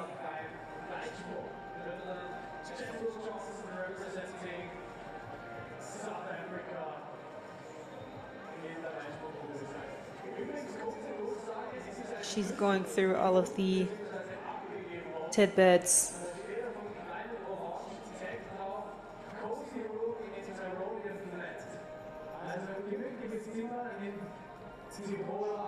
And just as a reminder that Kimans has ended her competition, as I said earlier, she just didn't feel safe with her poles and with the weight.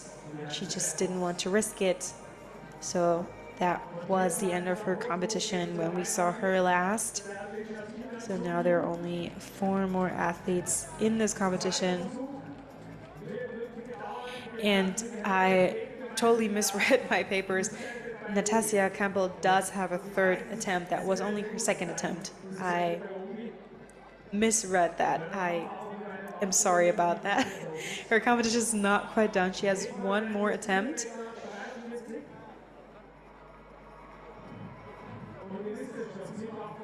Which is also why she was still discussing everything with her coach. Though most athletes will do that even if it is the end of their competition, just because they want to do better next time. So they need to do the proper walkthroughs for everything. It's basically Monday night quarterback work. Really just rewatching the footage just as Niu will have done in the meantime between her first and now second attempt over 4:43.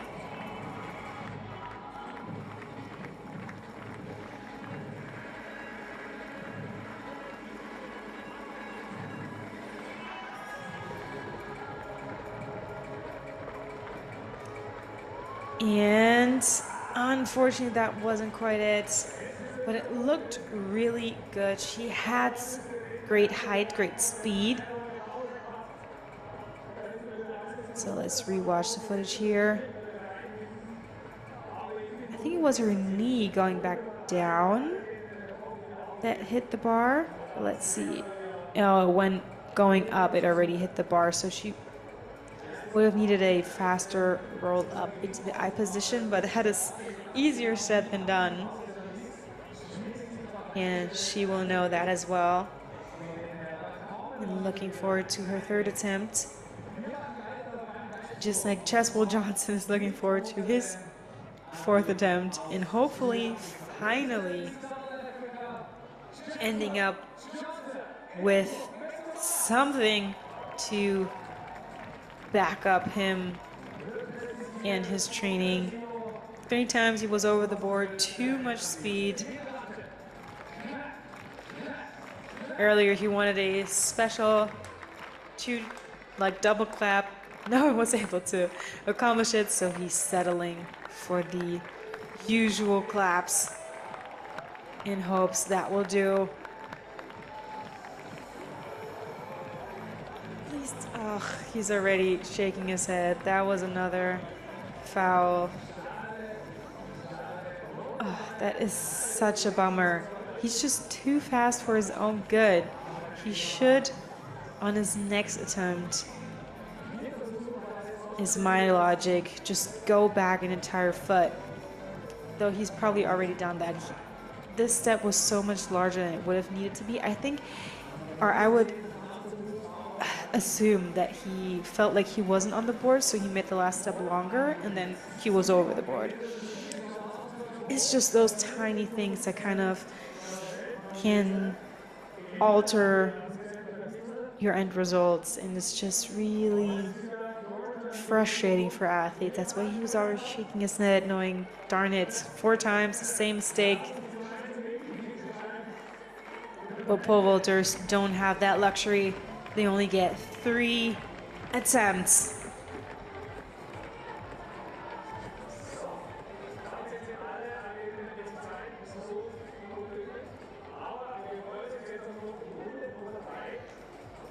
And that was also the second attempt for Elina Lampela from Finland.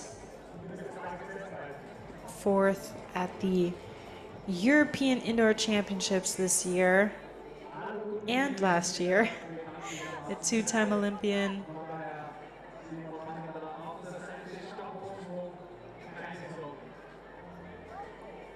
But all of that experience needs to be funneled into a good jump. And the Batman socks might make him fly. At the moment, Chinois Lionel Coetzee is in 4th place with 7:38 jumped thus far. He can go way further, he knows that, and he'll be wanting to prove just that.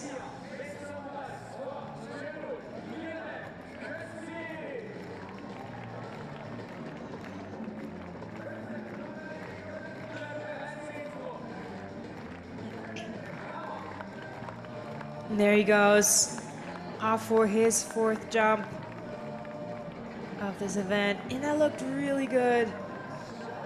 Just right on the laser line, showcasing the current leader.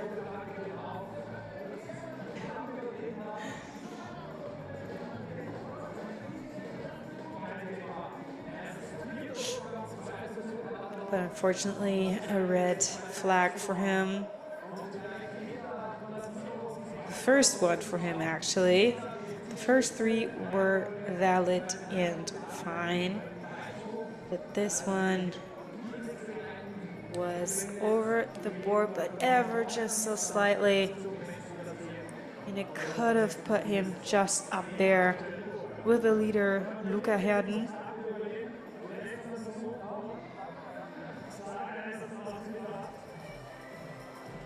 But field events just take so much specialized technique that you need to be able to perfect over the years.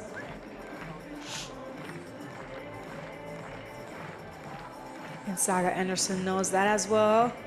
This is now her third and therefore last attempt for over or for 43. She doesn't do it now. That will be the end of her rope, and she doesn't want that. Full steam ahead, high knees, proper send, but that is the end for her. The second attempt looked so good. What a shame. She says goodbye to the crowd after this competition, while the men are already starting to warm up a tad after therefore also having to wait way longer than expected. Doing some speed work, trying to keep their arms straight, going with the pole into the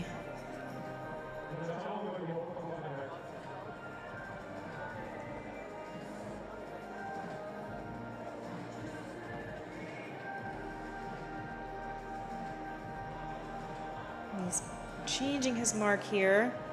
As you can see on the side, there are so many different markers, all coming from the athletes. Some of them come from the organizers. And some athletes have more than just one. They have multiple. They have one where they want to start running, and they have another one where they want to definitely be with their right foot, or they want to do their 8th step. It's all just maybe a rhythm thing. You want to change your rhythm at that specific spot, so everyone does it differently, and they have markers for that. Let's see if that helped him. Maybe you should have put the marker further to the front, unfortunately. Sometimes they underestimate how fast they still are. So it would totally make sense to say, well, I'm a bit cold maybe right now. I don't think I have the same speed as I might have on other days, so I'm just going to put the marker further to the front. But that was so close.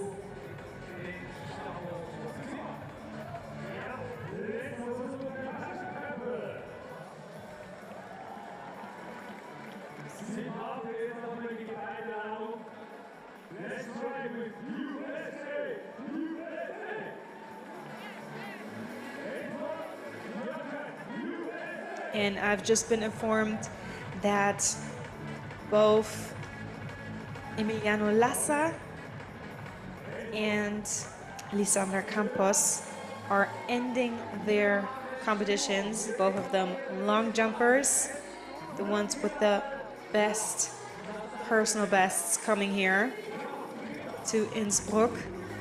So far, Lisandra hasn't been able to put anything on the board. 0-0 for her, and she doesn't think that anything will change at this point, which is completely understandable, saying she's just not in the right maybe headspace, not in the perfect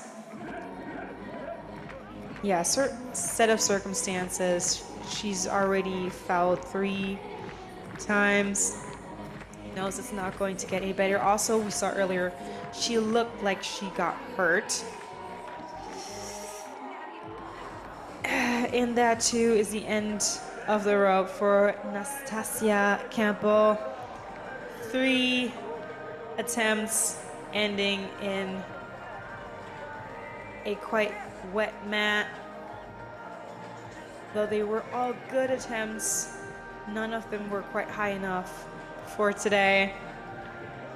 The feet were already not high enough. Her hips never cleared the 440, which she would have needed. So unfortunately, that is the end of her competition.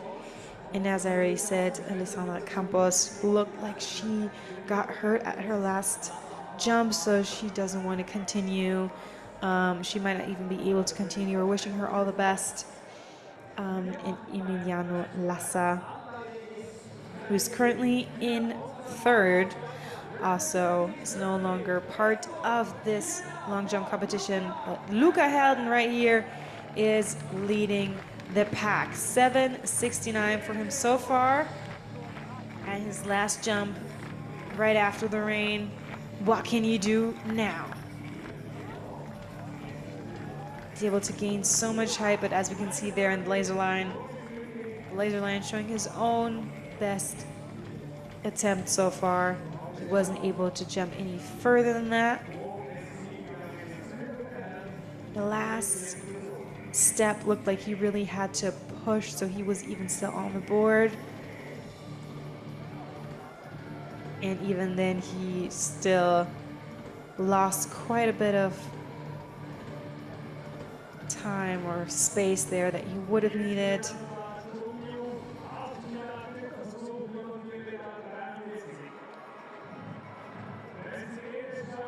And this attempt hasn't shown up for me just yet on my back end. Until then, we're gonna watch the Chinese top athlete, Liu Chunye, in her national jersey.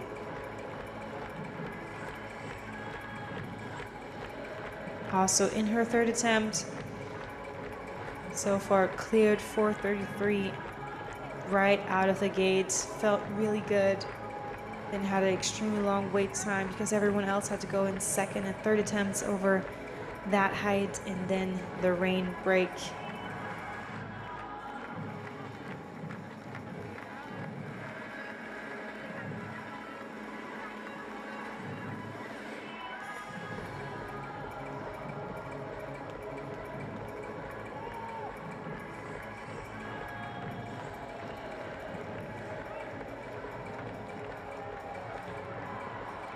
And unfortunately, that is the end of her competition as well. Such a bummer. She looked so good over 433. She had so much space, but it was not meant to be today.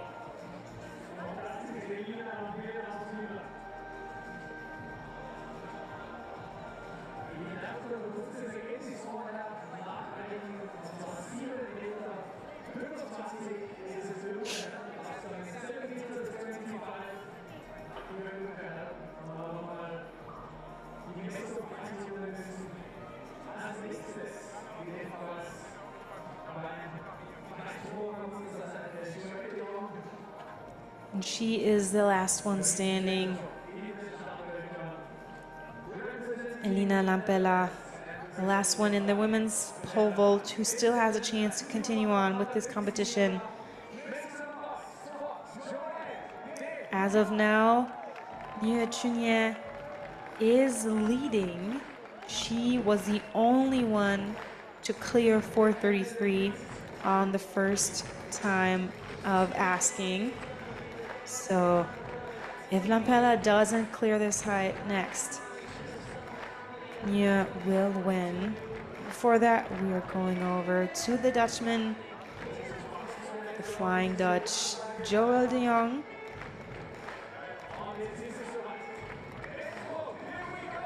Paralympic champion, looking to improve upon himself. What can he do right now? And that looked so far, but it was also over the board. And it looked like the entire prosthetic was over the board. You watching that? Yes. And then it would have been probably somewhere along 750, which would, let me look, just barely improved upon what he did so far. despite being over the board. So it wasn't a better jump than he already has done. But she will want to do better than she has done so far.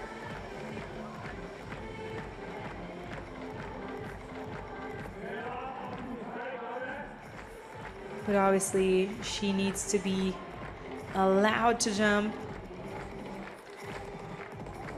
Everything needs to be cleared. The cone has to be put away. And only then her 1 minute starts.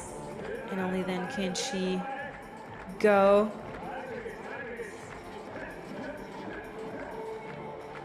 It can be somewhat frustrating for athletes when everyone's already clapping, but they're not even allowed to go yet. So it feels like you're being pushed to start, but you're just not allowed. So that discrepancy can be somewhat challenging and getting up your nerves even more. And that's not what you need for your third and last attempt to win this competition outright. 4:43 for Lampella. And she does it! Oh my goodness. Oh my gosh. That is the win clinch for the Finn with a personal best of 4:70. Fourth at this year's European Championships indoor. Elina Lampella already wins this competition with 4:43 cleared by her at the third time of asking. Let's rewatch this one. She had quite a bit of space there still left, but that was such a hard job to finish. That sigh of relief was heavy. She must have felt like 100 pounds just fell off her. So much pressure to win this competition, not only for the world ranking points, but also just for the win, to know you're able to succeed under not the best of circumstances at a competition like this, where you just want to be able to put everything to the test that you've done in training so far. And she has done just that. She's continuing on in the competition. Technically, the next height would be 4:53, but now that she's alone, she gets to decide what she wants. We'll see what she does next. If she just takes the win, or if she continues with a height of her choosing. For that, Austria's national indoor champion, Moyo Badi, on to her next jump.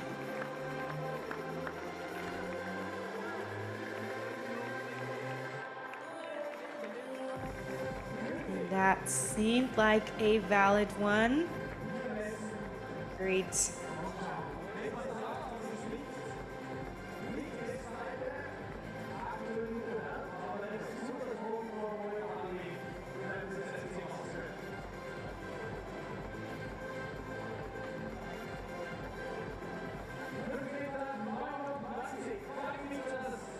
In 4:99.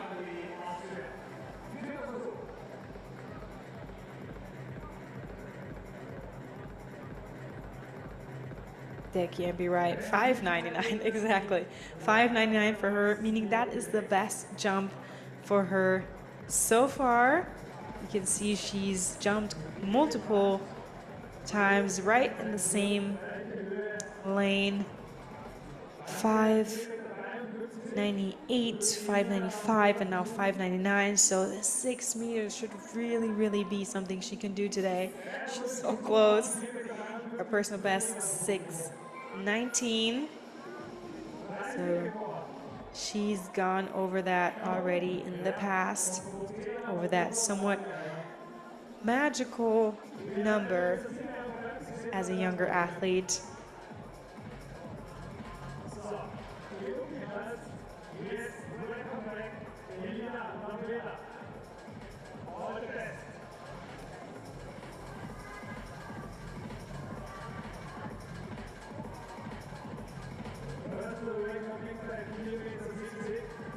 She's just 20 years old, by the way, so still quite young.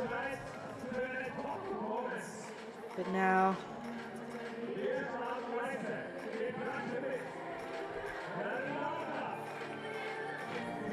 on to Lampella.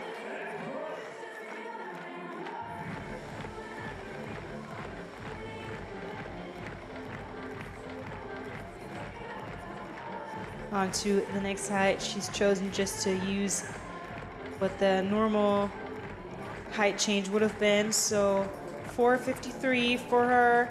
She's already the winner of the Golden Roof Challenge 2025. And she, oh goodness, that looked like she could have cleared the first time of asking. But she had quite a short break and turnaround between these two attempts. So maybe now she just needs to concentrate on the itty-bitty details. Everything else was already great. Let's look at that from close up.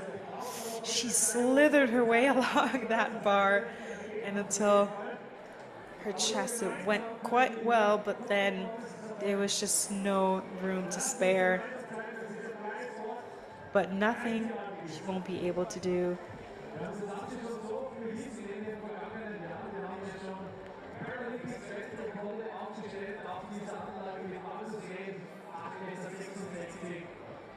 Und damit geht es auch wieder mit unserer Aufmerksamkeit zur weiteren Anlage. Ladies and gentlemen, representing Estonia. Next up and welcome back, Lisa Maria Nussi.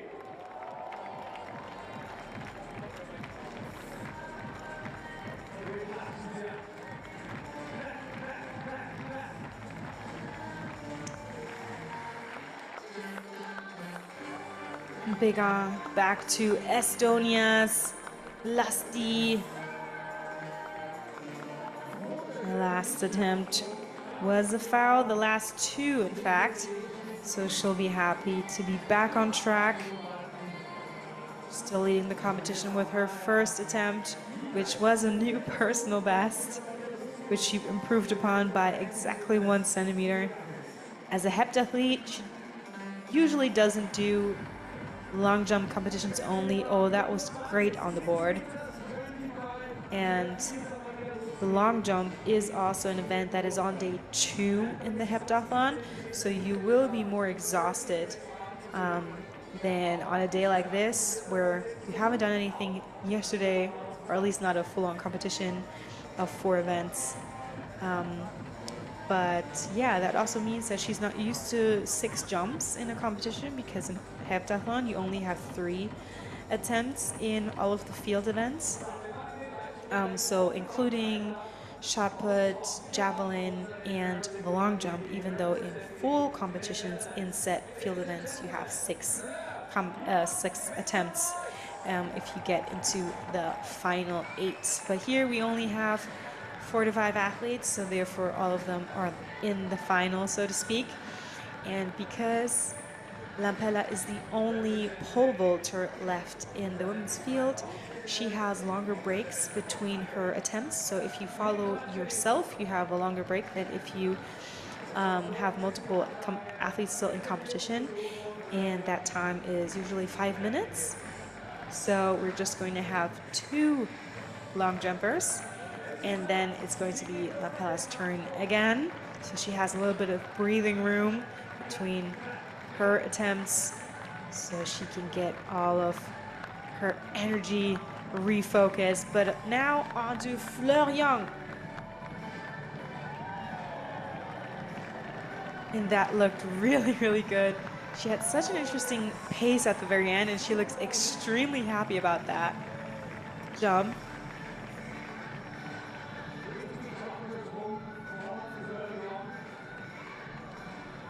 What is it? Is it a new record? A new personal record for her would be a new para world record. 668!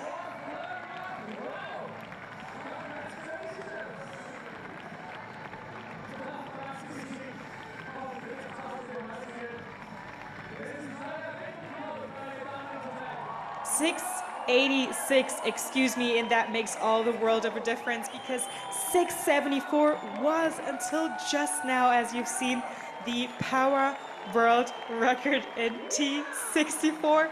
This is a new world record. Despite the rain, despite the pause, despite it all, Fleur Young, the Dutch woman, gets it done. She beats her own world record. the Paralympic long jump and 100-meter champion, has done it again. She's beaten herself, she's beaten the world, and she's proven anything is possible. A new T64 world record of 686. That is 12 full centimeters further than any woman in this category has ever done in the history of the sport. And just seeing her emotions makes it so worthwhile. What a phenomenal athlete. Wow, there's nothing more powerful than this.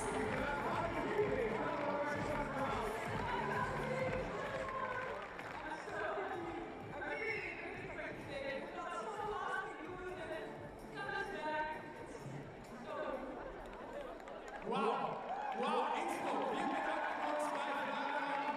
World Records Team Innsbruck. Amazing, congratulations, Rose.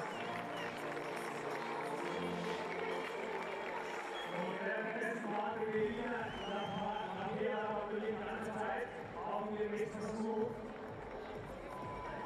Die 4 Meter 53. Zweiter Versuch. Innsbruck, bitte nicht unterwegs. And after all of that excitement and hype and basically all of this hyper energy from Fleur, we are back to the pole vault with Elina Lampella. Can she take all of this energy with her and catapult us over 453? Not quite. And she knows there was so much potential there. That was her second attempt, and we see Osimos already warming up in the background. One more attempt for her over this height. She's already the winner of the 21st Golden Roof Challenge this year in 2025, but she'll want to make more of it.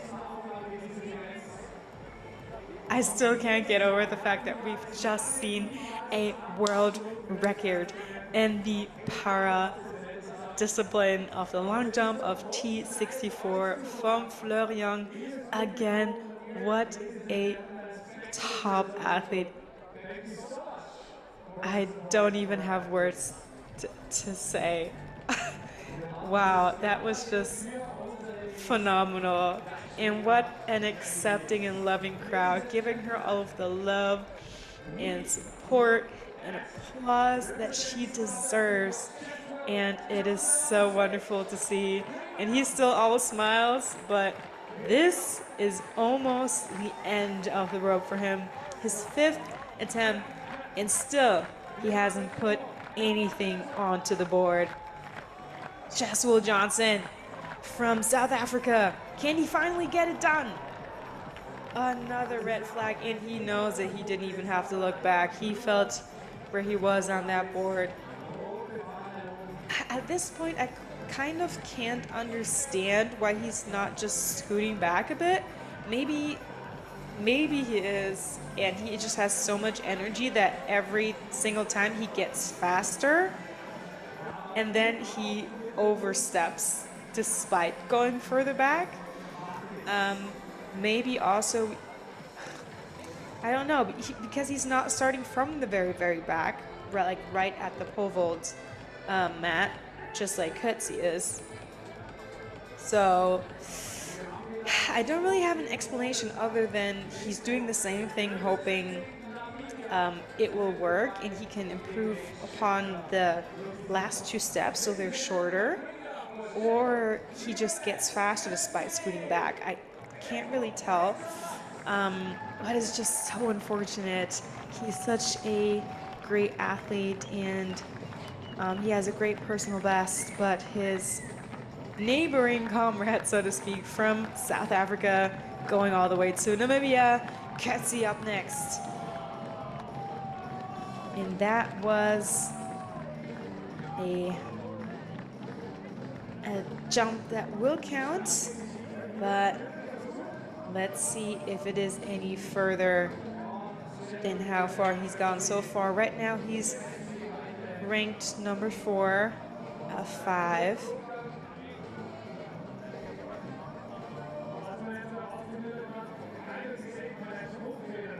And that was really good on the board.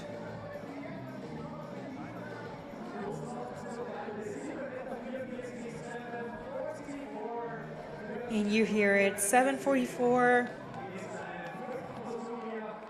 for General Lionel.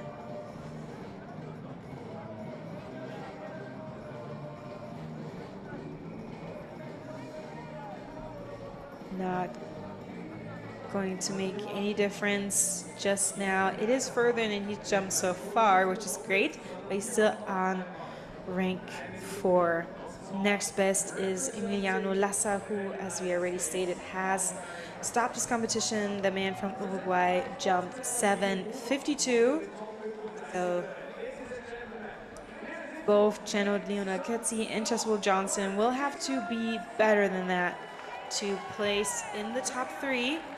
Jason Smith, for some time, led the competition, but now he is second behind Luca Herden from Germany.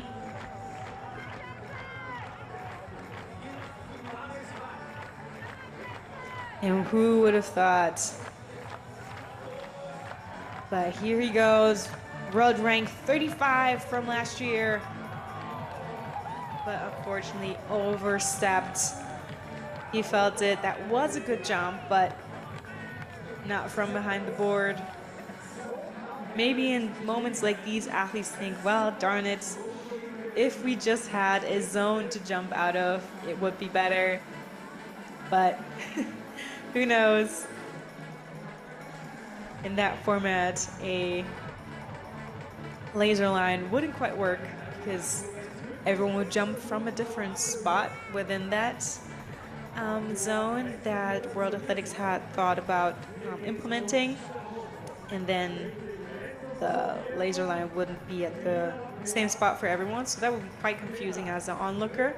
But we'll see what the next few years have in store for us. Now Bella already has done quite a few jumps, as you just saw. Many faults, and still she's come out as the leader in this competition. She's already won, being the only one to clear 4:43. Now we are 10 centimeters higher than that for 53. Having a PR of 470, the Finn knows she can do way more. She's competed at 2 Olympics. Ranked number 10 worldwide 2025 so far. So she has high expectations of herself. Let's see what she can do. And that is the end of the rope for today. Quite frustrated, even though she's won, but the more important part to her, obviously, are not only the world rank points that she wins with winning here today, but also the height, because if you look back at a competition, you don't only think about where you've placed, but what exact end result you placed with, and she won't be happy with 4:43. But that is your end result for today. Her in first before Nia Chunye and Saga Anderson. Bekemans decided to end her competition early, and Nastasia Campbell also couldn't clear any more than 4:33 today.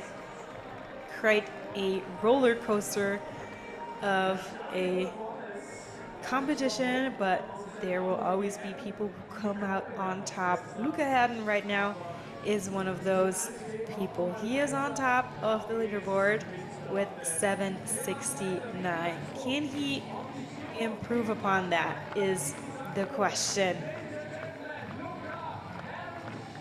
In his 5th attempt, the German goes full out. Vice German champion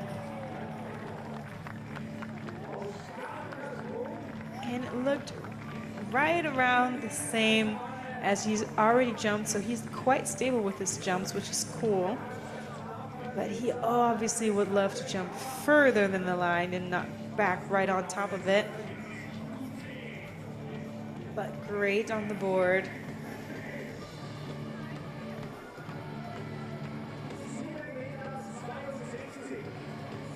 762 for him, but he's already jumped 769, so that's just something in his back pocket if someone else jumps 762,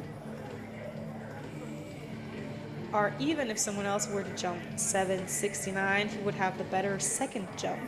So that can be helpful, but we'll just have to see if that is going to hold up. And now that the women's pole vault competition is over, we will go on to the men's pole vaulting competition. And we're going to start off at 522.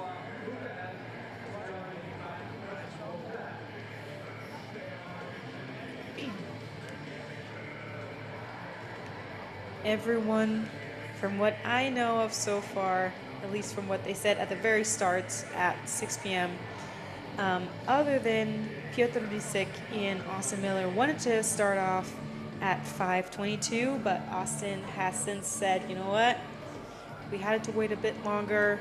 I feel a bit cooler. I'm gonna start at 522. Despite it all, even with his great personal best of 591 that he's just jumped last week. So at the moment, only Piotr Lisek is not going to start off at that height. But first off, we're back to men's long jump, the second para world record holder that we have in our midst today. I'm excited to see what Joel Young can do with this fifth attempt of his. Oh, he does this like in his technique the entire time that his second to last step is very far to the side, to the right, and then he centers himself with the last step. But this one was so far out that he buckled, and therefore he couldn't finish his jump. You can see here that also he couldn't center himself with the actual prosthetic to jump off of, so it was better to not complete the jump and just get into the sand pit safe and sound. So one more jump for him, but before that we're getting to the local hero, which is who all of these cheers are for. Ricardo Klotz, multiple Austrian champion, home in Innsbruck. And I saw him compete at his first competition of the season last week at Touch the Clouds in Munich. I said it then and I'm saying it now. I think he didn't used to compete with a glove. Maybe I'm misremembering, but he is now. And last week he said was one of his best starters, best openers for a season with 535. Let's see what he will end up with today. 522 for now. Oh goodness, but after waiting for almost 3 hours at this point, this was a really good start. It looked like he could have done it first time around. So he's quite annoyed about that. Look, only the knees, only the knees. What a bummer. But he knows he has 2 more attempts to get it right. And last week he knows he's shown that he can jump higher as well. He's like, yeah, look at this much, just this itty bitty much. Just the knees. But that is not Ricardo Klotz, he just jumped. That is Moyo Badi, also from Austria, also national champion. We're national indoor champion in the long jump this year. She's jumped so close around the 6 meter mark today, multiple times. Can she finally break it in her 5th attempt? And on she goes, full speed, trying to get her arms to cooperate. But it, excuse me, but that wasn't quite it this time around. Why I was saying arms when you would think, well, you need to run fast with your legs, is that usually when you sprint or when you run in general, your arms and legs will move. Oh, that was so close though. Just like 2-3 centimeters. Your arms and legs will move asymmetrical. Will move in asymmetry. So if you put your right leg in front, you will put your left arm in front, and vice versa.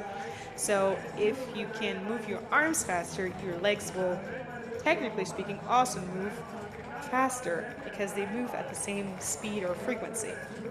So sometimes when you can't like get your legs to move faster, it can be helpful to just think to move your arms faster.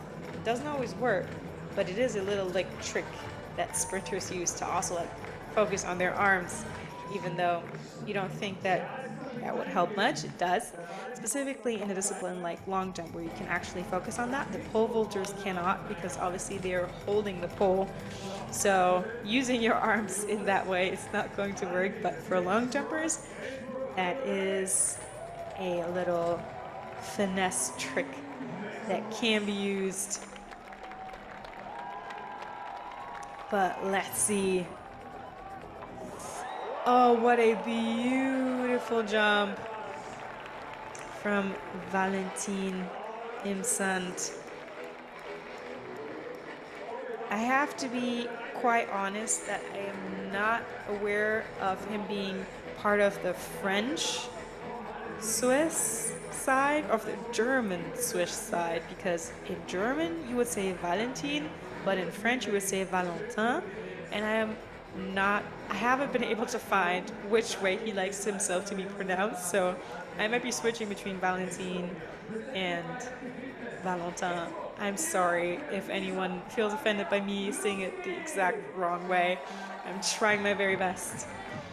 Now on to Estonia's Liisa Maria Lasti.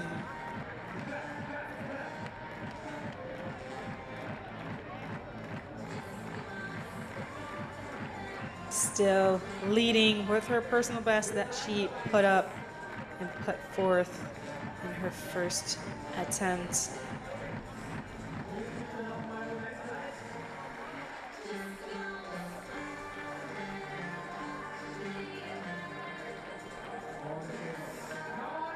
And now she goes down the runway, full speed ahead.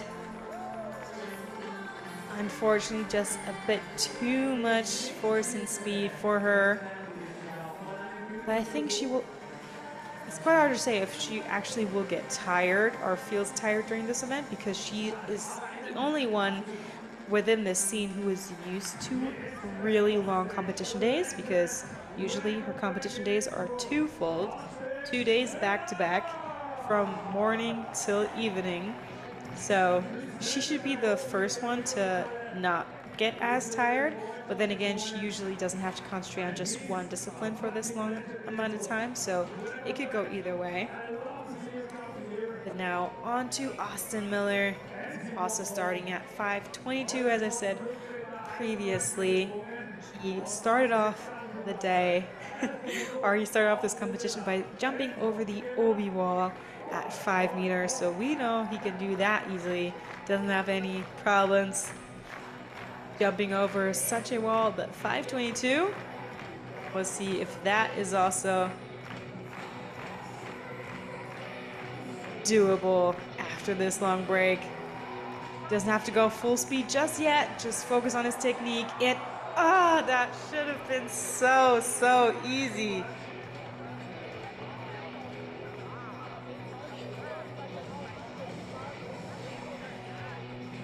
And that was a bit too much fog right when he got down.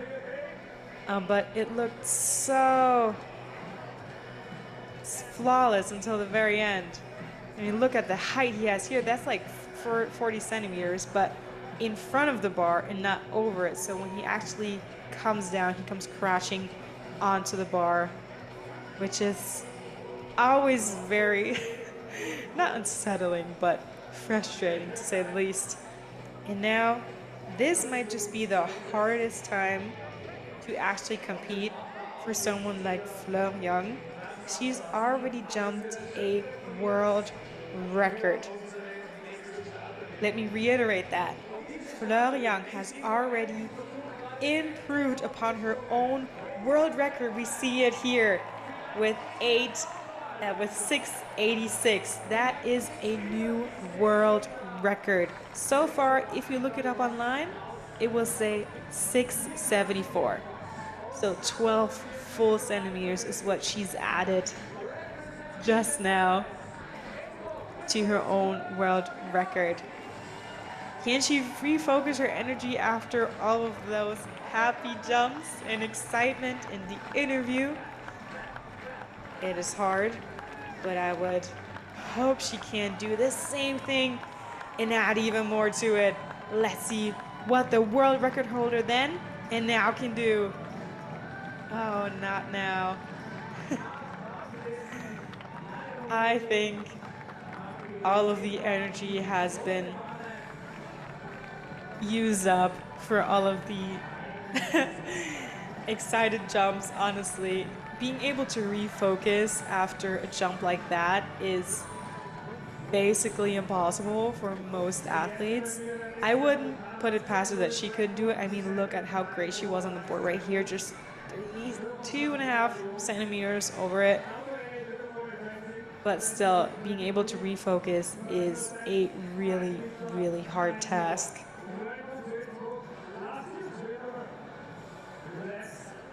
And still, all the congratulations go out to her, improving upon her world record. What an amazing feat. And now on to Zachary Bradford from the United States. Not on the first attempt. He too has been waiting in the wings for going on 3 hours at this point. Most of, not, if not all of these athletes will need a first attempt to just get back into the rhythm. We've seen that it isn't easy to do. Valentine's Son is the only one who's done it so far.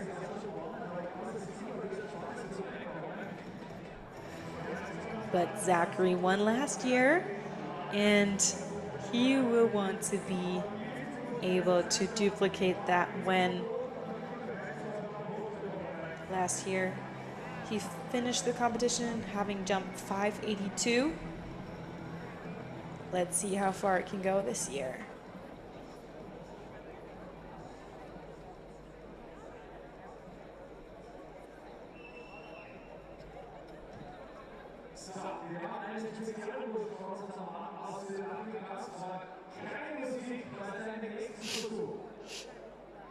And now on to our little problem child, Cheswell Johnson. This is the 6th and final jump. And for the first 5 times, nothing was able to work. But this time, he got everyone to do the exact clap that he wanted. Didn't work the first time. Afterwards, he didn't try again. But will this be able to get him into the right rhythm? I think it's a white flag. Finally! Oh my goodness, he's shaking his head thinking, good gracious, it took me long enough. And finally, in the last attempt, he made it work. Good Lord. And it was close to the laser line, which showcases the lead jump of Luca had, but 3 centimeters shy. Oh goodness, 766. What a competition this is. Nothing is guaranteed, truly nothing.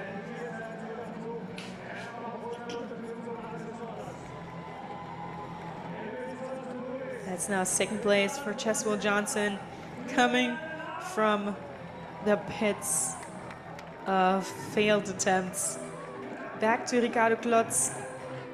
The first attempt was so close. He even showcased this thing this much, just itty bitty. Only the knees touched the bars. Let's see if he can get his entire body across this time around. Come on, auf geht's. And there, oh, I was about to say, there he goes. Oh, and Armin Markreiter, the competition organizer, says it out loud. SHIT, that's exactly what that must have felt like. The first one was so good. The second one, again, his entire body was already over the bar, and then he falls on top of it again, and he's so frustrated. And we all can understand what an annoyance that has to be when you know you've already cleared it, and still it comes down crumbling with you. He has the shortest travel to get here, less than a few kilometers of a bike ride. But still, he wants to give it his all. Maybe even because of that, because he lives right here in Innsbruck. What a bummer, truly. He will have to go into a third and final attempt. But before that, the Namibian star, Chinod Lionel Katsi. So far, he's been able to improve upon himself again and again. His last was the best so far, 7:44. He will want to go further than that. Now he's in third place. And that was good, but not better than the second place jump that Johnson was able to get together just now. He actually jumped off in front of the board, if I see that correctly. And with that alone, yeah, he lost 20 centimeters there.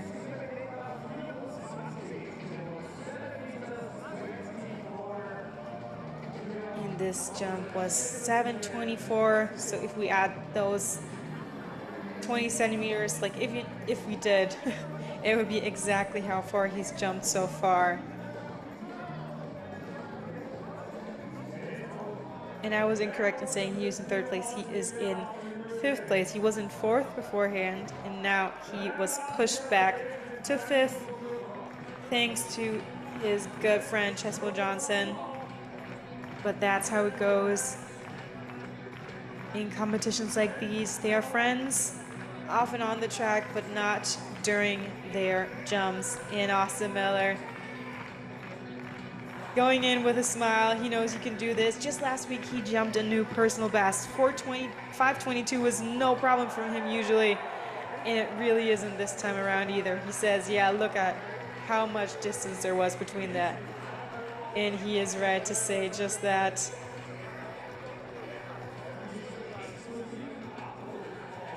And let's rewind. Be able to really get into like a small ball and then kick his feet up so he can get the most height out of it as possible.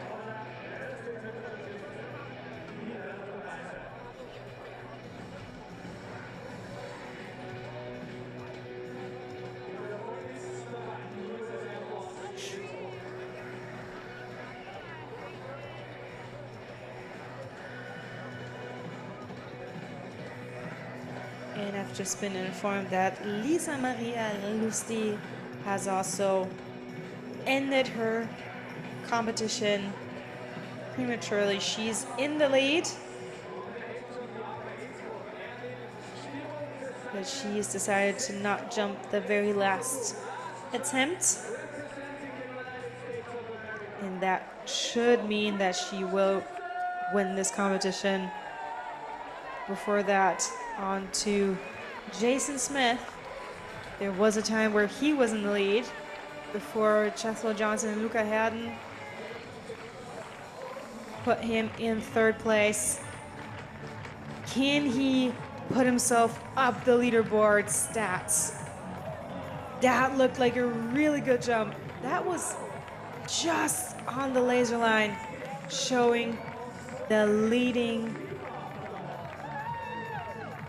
stats from Luca Herden. Is it further, or is it the exact same?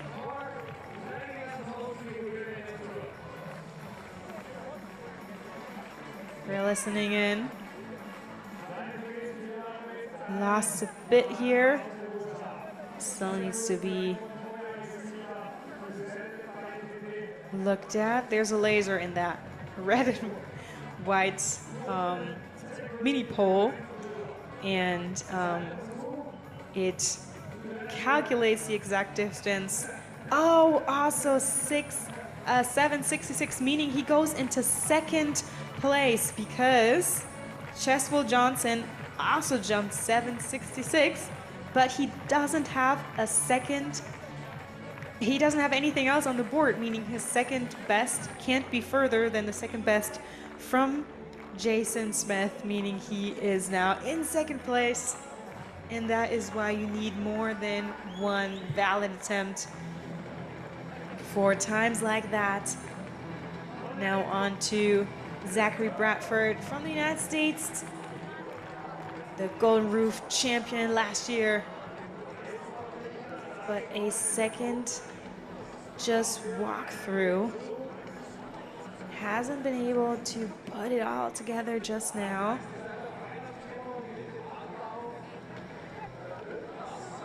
Everything is always a bit different competing at international events, in the city, after a rain break, and on the runway. You really have to be able to regroup and focus to put it all together. Not an easy task, but others have done it as well. Sometimes your own head just gets in the way on days like that, when you just want to be perfect, when he most definitely wouldn't need to be perfect. His personal best is 5:91. Right now, we're asking 5:22. So this is something he has done over and over and over again for years. Not anything that should stop him on a regular day. And Luca Herden leading the long jump competition in the men's event is on the runway for a sixth and final time today at the 21st Golden Roof Challenge.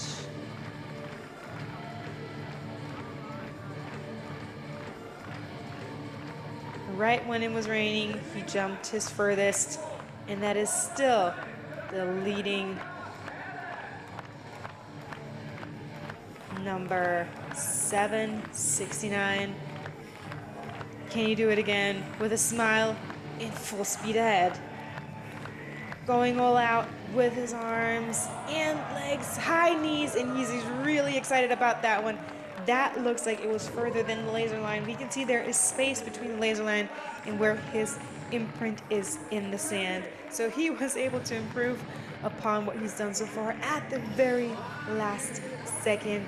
That is grit if I've ever seen it. And really, it takes so much flexibility and core strength to be great on the board, to push off and really fold yourself in half and hold that. And 787 for him. So he adds so much to what he's done so far. Almost 20 centimeters, 18 to be exact. Wow, at the very, very last second, he showcases that it can be done.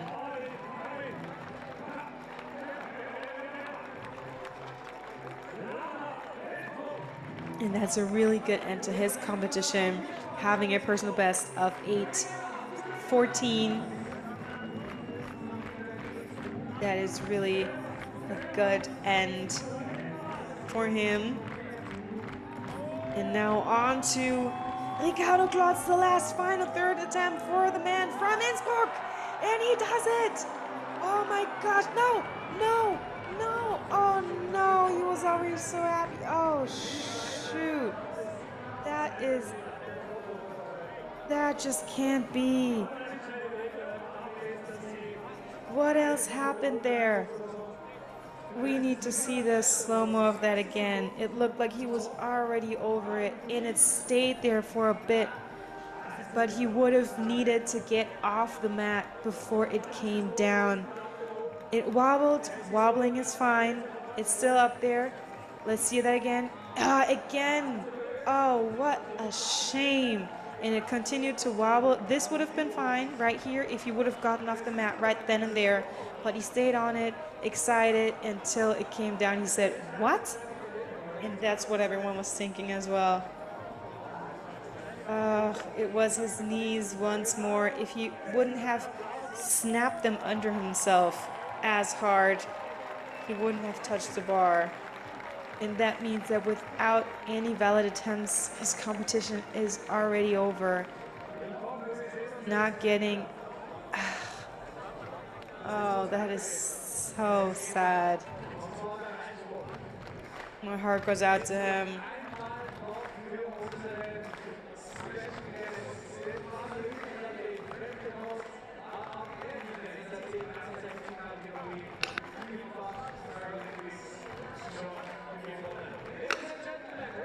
But the competition must go on.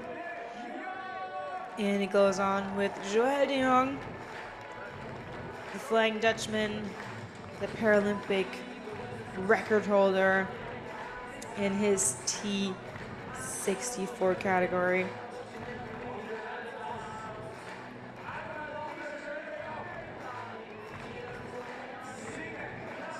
Multiple Paralympic champion, 23 years old.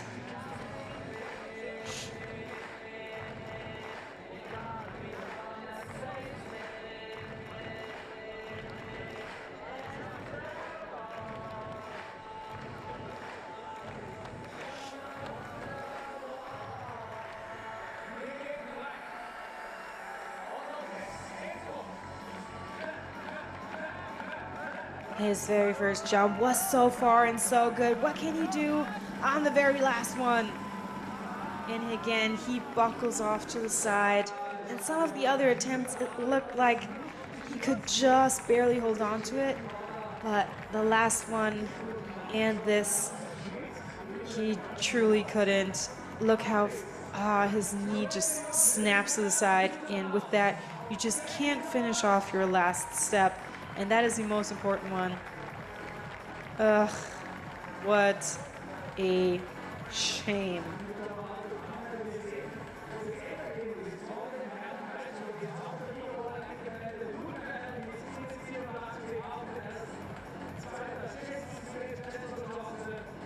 Luca Hadden wins with 7.87 in the very last attempt. Jason Smith is able to push himself just in front of Cheswell Johnson in his last attempt when Cheswell didn't have anything on the board before the sixth attempt. So everything can change until the very last moment, and it did here. What an exciting end to that competition. And now all we have left is the men's pole vault, and this might just be all that Zachary Bradford has left. It is his third attempt, over 5:22. Not anything he would have thought at the beginning of today. Can he manage it? Come on. Oh, I was about to say let's go, but he's shaking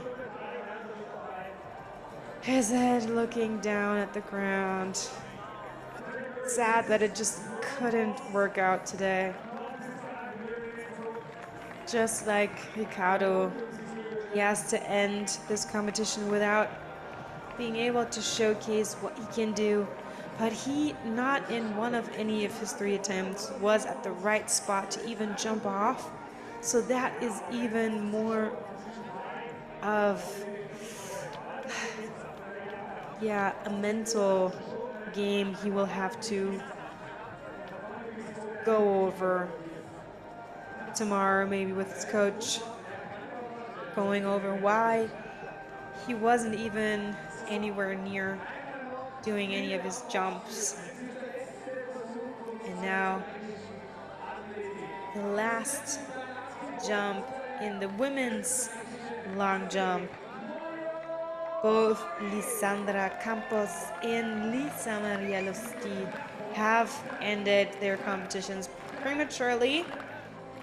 So for the able-bodied women, Moyo Badi, the Austrian indoor champion this year, is the last one. Can she manage 6 meters? She's a personal best of 6:19.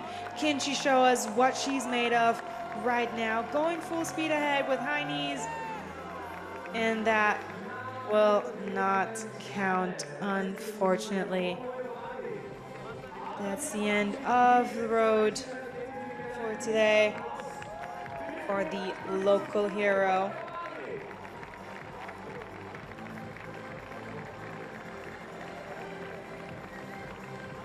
Quite obviously a foul.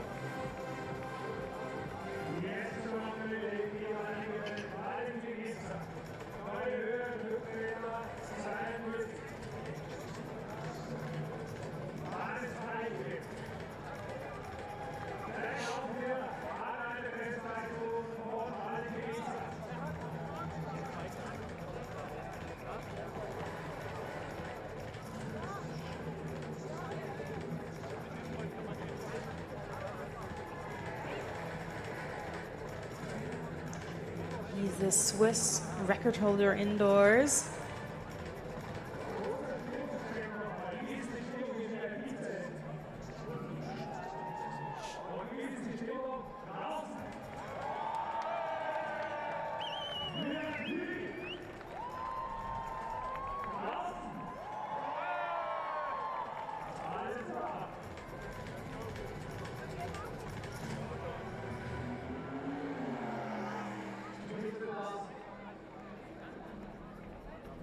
Just 20 years old. Such a top athlete.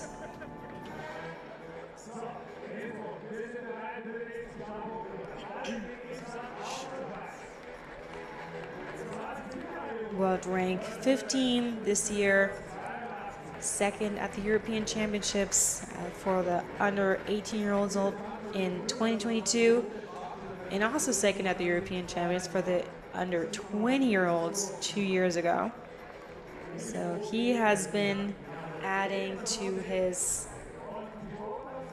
medal cabinet over the past years.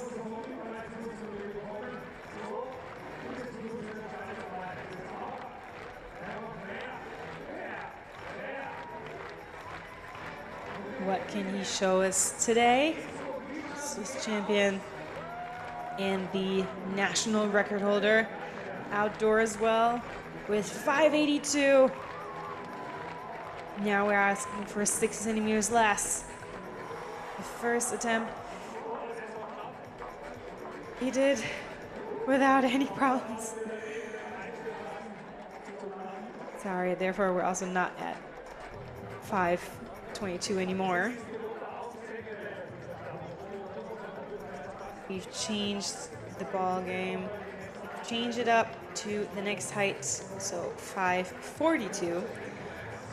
But still something he could easily do. He's jumped 40 centimeters higher in the past. And his first attempt that he flawlessly did over 5:22 was so clean, so we know he can do this. He already had the height that time around. Now he just needs to clean it all up and do it once more.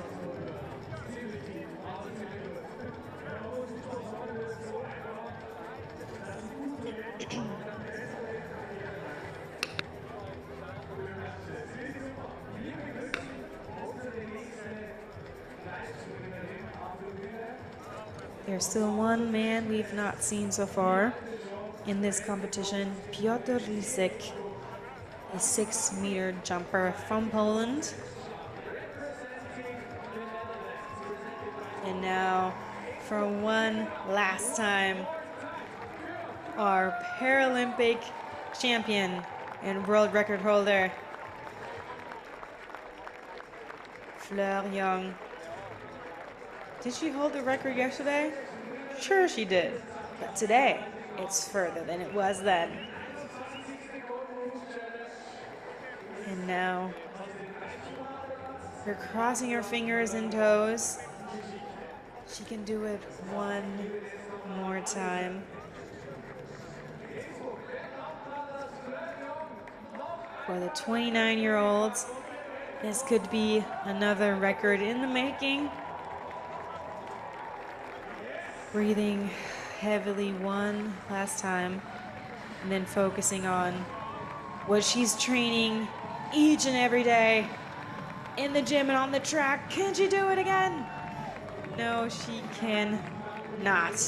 The fourth jump was the best, and it was the best anyone has ever done, ever. And she bows to the fans who helped her get there. What a wonderful end to this competition for her. Couldn't have gone any better. You wouldn't have said that just around 2 hours ago when it was raining so hard we had to stop the competition for a while. But that's not what she will be thinking back on when she remembers this day where she added to the world record she herself put up. Here, we do not see her listed because this is just the competition board for the able-bodied women, meaning only 3. Lisa Maria Lusti wins with 6:46. The only 6-meter jump we saw today were from her in that category, and the para-athlete Fleur Young basically starts in her own category. And because for competitions like these, you're only allowed to have one para-athlete per discipline or per event, we only have one man and one woman competing. We otherwise would love to add more. Marcus Remus also often here, but never can Joël de Jong and him compete together at this event, otherwise it wouldn't count as or it would no longer be eligible for the world rank event of all of the other guys. Yeah, it is unfortunate. There is a bit of a clinch, one could say, to a certain degree, between wanting to add and include and diversify, but then needing the events to be separate, because at the end of the day, they're not competing in the same categories. They're Olympic events and then also Paralympic events, so they have to be separated in that sense. But yeah, so that is the reason why she wasn't on that board, not because we forgot her or we don't care. And so we want to recognize her world record and her jumping this flipping far.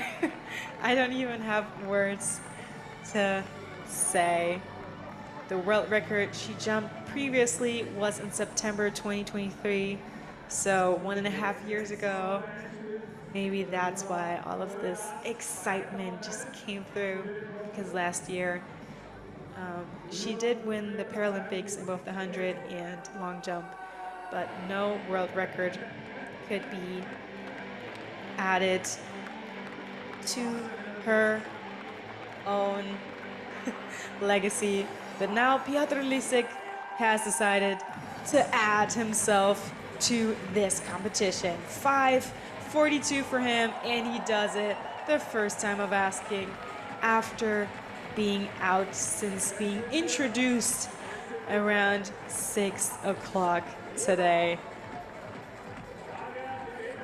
He didn't want to even try to attempt the 5:22, wants to keep some of that energy to jump higher this time. He's already gone over 6 meters multiple times in his life. 6:02 is his personal best.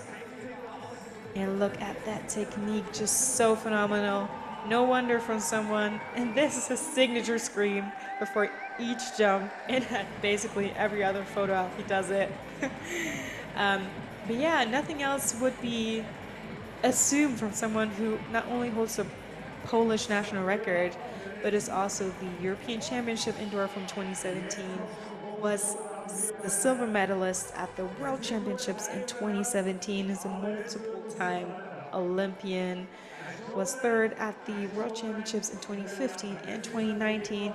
He has been part of the top-notch gang for over a decade. And it doesn't seem like he's interested in stopping anytime soon. And why would he when he is still this great? Ever since he started and first jumped 590 and above, many more top athletes have added themselves to the roster and into the eye line of everyone interested in not only track and field but specifically pole vault. A name that everyone would know is Mondo Duplantis, multiple time world record holder, has broken his own world record 8 times over. And smartly enough, he adds 1 centimeter at a time because every world record brings money. And if you can choose how high the bar is, because at that point you're alone in the competition, I too would add just 1 centimeter at a time. Who wouldn't? Especially if you know you can do it again and then again and then again. And the real question is how far and how long can he go? When will a time come when he just says, you know what, let's add 5 centimeters. I don't think I can do this forever and ever. And I just want to use the best jump to get this record and have it be unbeatable. Not that it's beatable right now, it's at 6:27, which is madness. But that is not something we have to think about just now. Mondo Duplantis is not here. And if he were, he would not be starting at, well, actually he would start at 5:42. He does it a lot, that he doesn't want to wait too long to not get too cold and actually just like be back into the competition. So it's quite interesting. Most athletes like to wait and then just be fully in the competition other than not jump once and then wait again. But Valentin Imsant is taking a little break for now. That one wasn't quite where he needed it to be.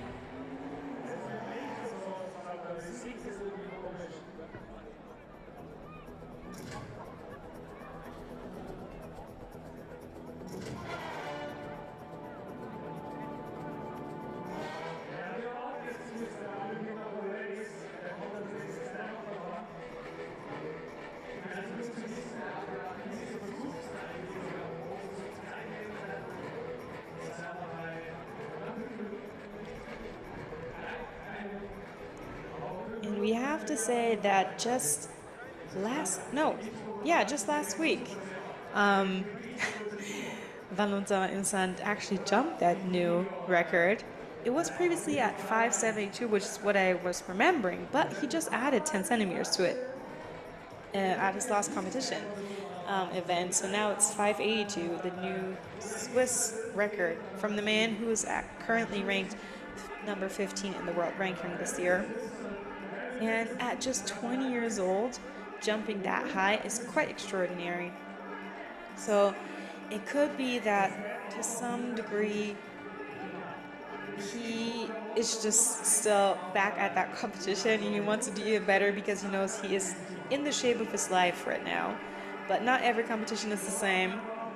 And he first needs to get back into what he did at that very first attempt because that was quite honestly almost flawless execution. It looked so clean. That is something you would maybe see from someone like Mondo Duplantis or also Sam Kendricks, also a pole vaulter from the United States who's won many world championship medals and is in the 6-meter club. And Imsant's first attempt looked that clean like those two athletes would do. So He needs to just be able to get back into that mindset other than, yeah, trying to change anything about it now that we're at 5:42.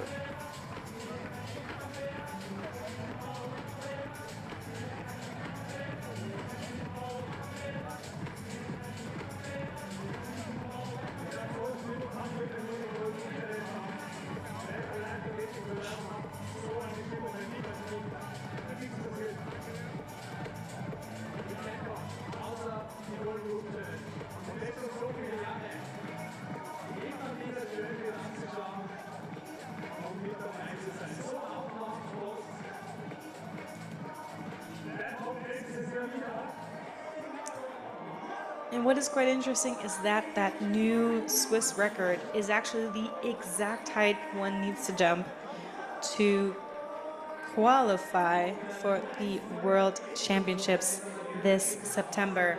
So 582 is the qualifying standard. And if no one else in your country or no more than 2 other people jump it, you should be qualified. And Valentin has done that this year. As it is the Swiss record, no one else has ever jumped it. So that means he will be heading to the Tokyo World Championships this September, which is very exciting for him. Austin Miller has also already jumped higher than 582 this year, 591, a new personal best. But he's not the only one in the States who can do that. But let's see what the Swiss man can do. Come on. And, he just propelled the pole off his feet. What a tragic end to his competition today. That white Latin, by the way, is there for a reason. I'm going to explain it to you in just a second, but let's rewind. He was over it, and then he fell on top of it, just like Ricardo Klutz did earlier. We get another shot from that. Yes, let's see. Look how much height he has, but way too far in the front. And then he just falls on top of it, and there's no way he can push himself further back mid-air. So he would either have to sprint faster so that he travels further back, or have the bar closer to him, because he had the height further to the front, which is actually, like, from a technical standpoint, very good, because he can get height immediately and not travel backward for it. But you need to be able to like set everything up in exactly that way, where you know you will have your highest height. And maybe he needs to change that up still, because his technique has improved, which is why he's also now the new Swiss national record holder, or at least with a new height. So yeah, that is quite unfortunate that at his last competition he jumped a new record, and now he can't replicate it just a week after that. But so is track and field. One day everything goes perfectly your way, and the other it doesn't. His first jump looked so good, but next time we'll be rooting for him again.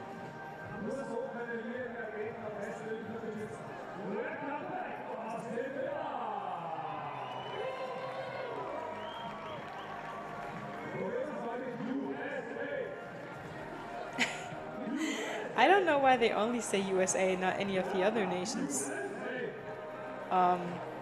slogans, I suppose. They could have said Hop Sweets for Switzerland, or I don't know what the Austrians say. Auf geht's, something like that, or something in Brazilian, or any of the other language, Estonian. But they only say USA. I don't think that's fair. And I'm saying that as a US American myself.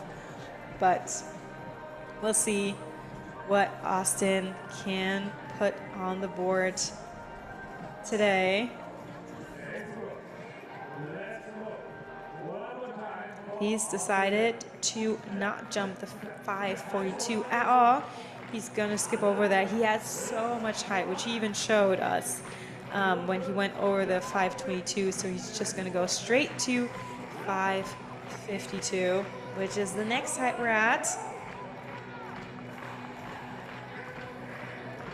Let's see if that's what he can do in the first time of asking. He had so much height the last time around, but not quite. Not quite. And I also told you I would tell you about this white line and why it is there. So once you actually cross that line, you need to get over the bar or your attempt will be a foul.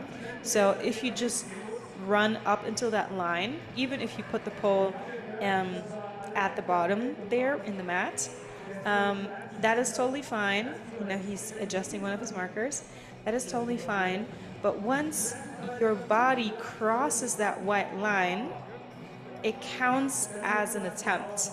So if you then fall back, even though if you don't even finish trying to get over the bar, or you, well, fly right under the bar and onto the mat, you don't get to retry, even if you still have time on the clock. So that is what that white line is for. You can't put any of your body over it, and not just on the mat, but even in the air. So that is why athletes sometimes try to kind of scoot down the pole when they're like halfway up and they want to retry and they still have time. But that is what that white line is for. In some mats, it's actually imprinted on it, but here is just a, yeah, it's just a elastic over it. To keep all of my process of explaining things. There's just so much to know in a sport like athletics.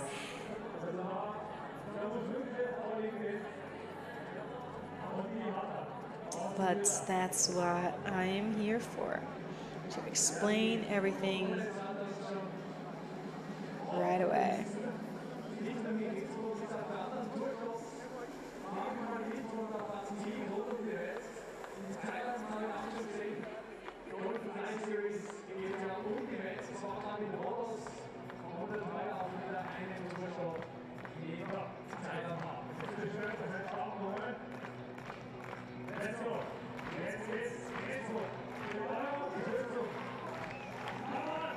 And we love seeing young fans hype on our athletes as well.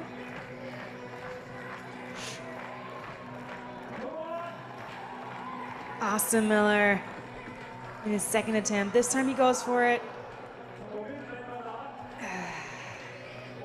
But, oh, he's getting cramps. He gets those every once in a while. That's the problem of his. But he knows how to deal with it. He always just immediately stretches.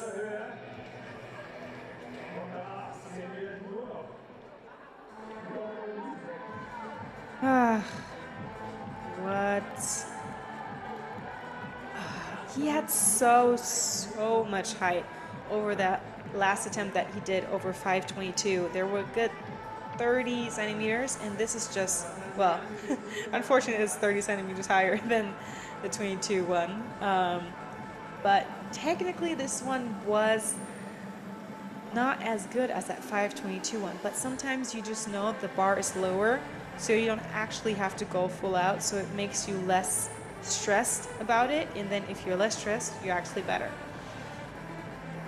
But now he needs to put everything together.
only other man still in the competition besides Austin Miller is Piotr Lisik.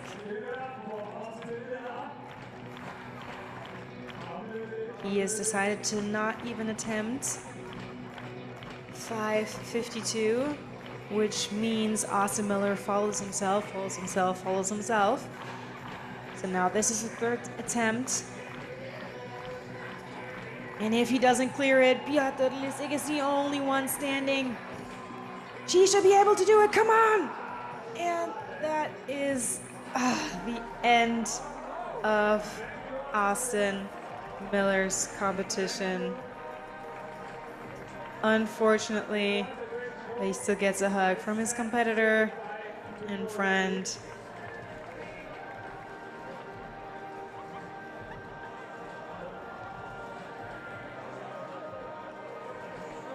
Now we get to re-watch it. And it is the exact same as it was for Valentin Imsant. Imsant jumped a new personal best last week. A new national record as well. Austin Miller also jumped a new personal best last week. Not at the same competition, but also on the same day. 5:91. And today he can't clear 5:52. Some days just don't want to work out, but Fleur Young was able to jump a new Paralympic record on this very same track, just going the other way with the same fans, same weather conditions. But that is sport for you. Everything just needs to work perfectly together. But as of now, Piotr Lisik, if I'm seeing this correctly, well, he is the champion already. I was thinking because Austin Miller because Lisek decided to skip this height, that Austin Miller could still win, but Austin Miller decided to skip the height before that. So what he's jumped so far is 5:22, and Piotr Lisek has jumped 5:42, as you can see here. So now, continuing on to 5:62. He's the only one standing. He has the best mark, and that means he's the winner for today already. Technically, he could decide, now that he's alone in the competition, what he wants to jump.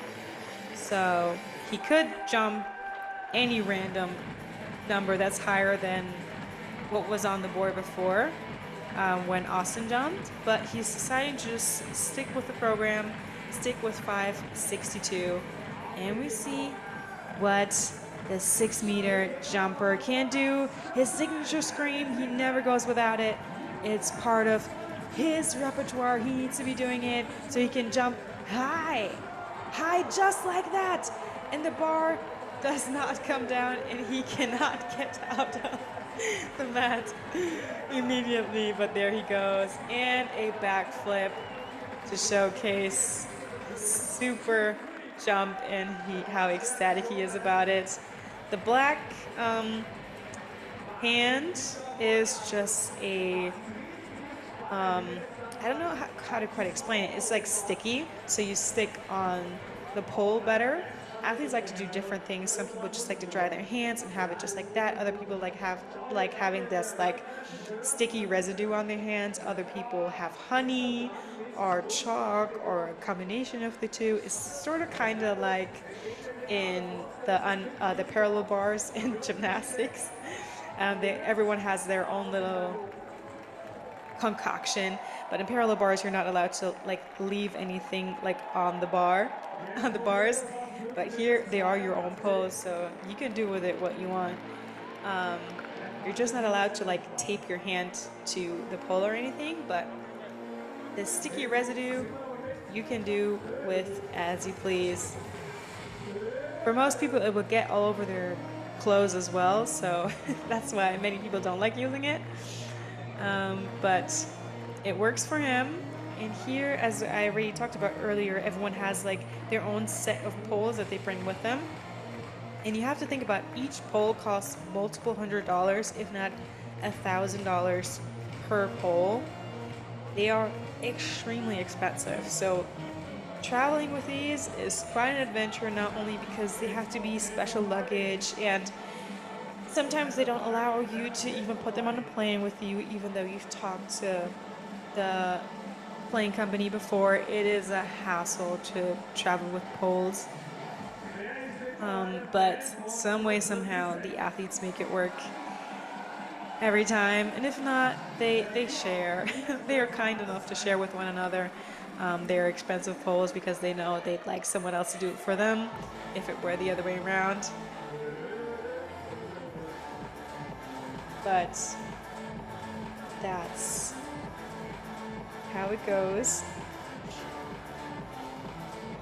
And next up, Lisek has decided to skip the next height, which would be 572, and just go to 582, which I find interesting that he doesn't choose anything else specifically other than that. But again, 552 exactly is the qualifying standard for the World Championships in Tokyo in mid-September this year. So being able to jump that exact height does have a specific meaning this year. So it totally makes sense for him to say, you know what, I jumped over the 62 with ease, everything was fine. I'm not going to waste any energy on the 72. I've also already won, so I'm just going to save up all of my energy and only jump over 82 because that is something that is meaningful to me just now.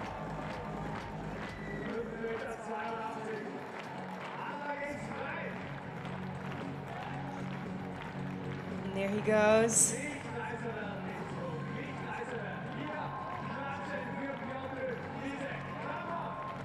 Lisek, the fox, what it means in Polish.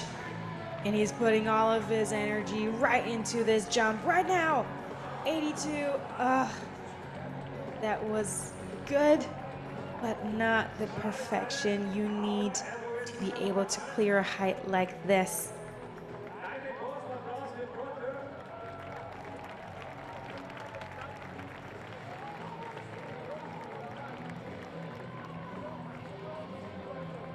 He's already jumped 72 at the end of May. So from what I have on my list, he's not jumped 82 this year yet. So this is extremely meaningful to him,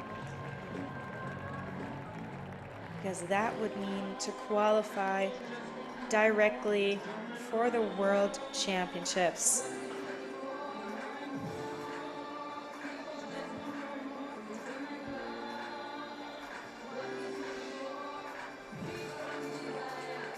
He has been at many World Championships. He has many World Championship medals. The kid looked if they also got some of that black glue on their hands as well. Very cute. But yeah, he has a full cabinet of medals, European, World Championship, all the things.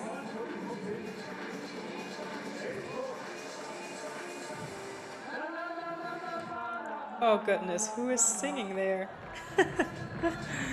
Oh, good Lord. Lisek has gone to 3 Olympic Games so far. 32 years old. Was in Rio de Janeiro. Was in Tokyo. Was in Paris. And now this time around, he's looking to go back to Tokyo, the Japanese capital, for World Championships in Rio. He placed joint 4th in Tokyo, 6th, and in Paris, joint 15th. So he doesn't have any Olympic medals, but he has European and World Championship medals at the ready. And today, he's won already, but can he surpass 582? Not today. Not today.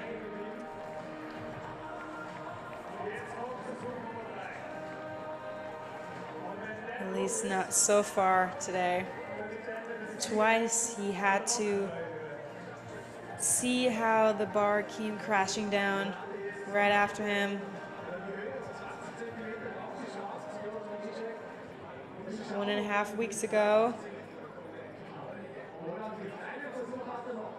No, 2 weeks ago, almost exactly to the day, he jumped 572.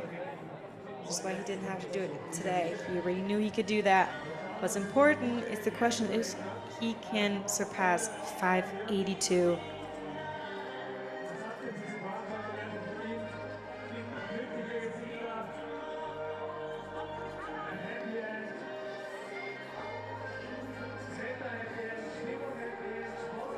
And what he's doing now is changing poles, it seems. Maybe he's already realized that he needs a longer pole or maybe one that's stiffer. You can't really see how the poles are different from the outside. But he has changed it, so that could be the deciding factor between what happened the first and second time around and what happens now. Adding some adhesive to his pole. If not now, then it won't be today.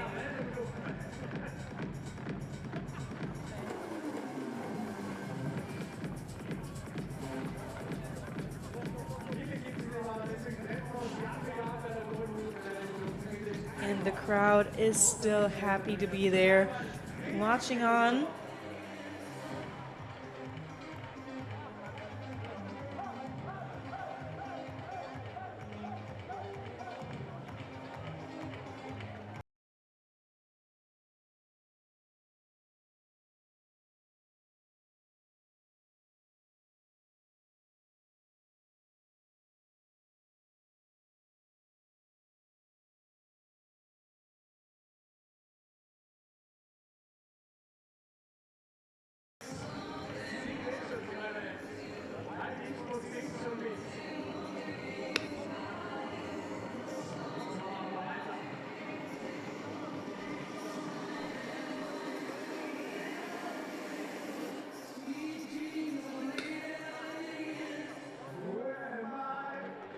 Oh goodness, he was singing there.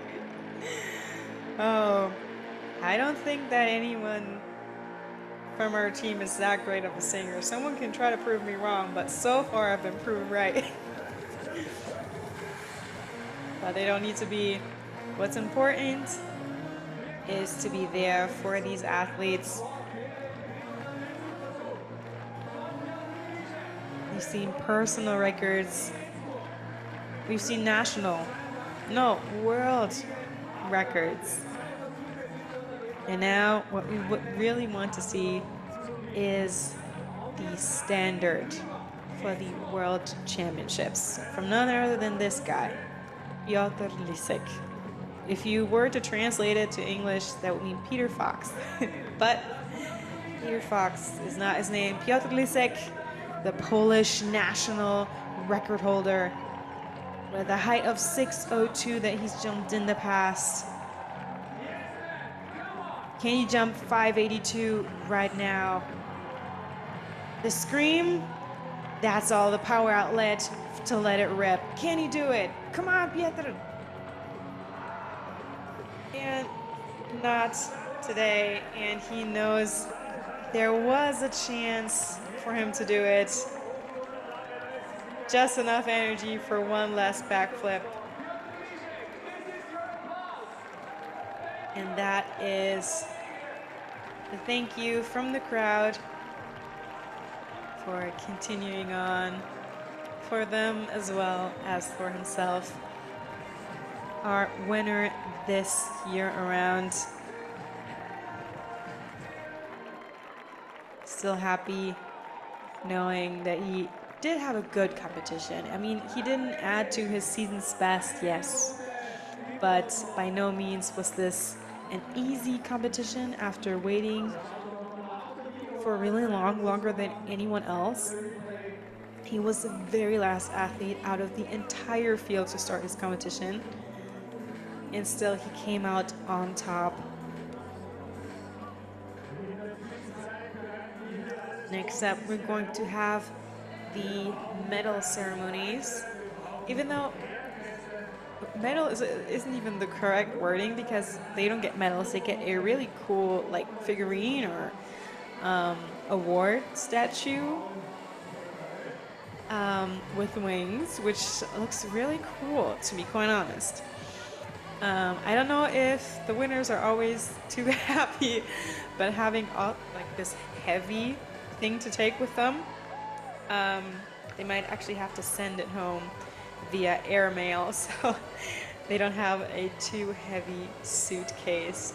But still, a win is a win, and a trophy is a trophy, and who doesn't like any of those?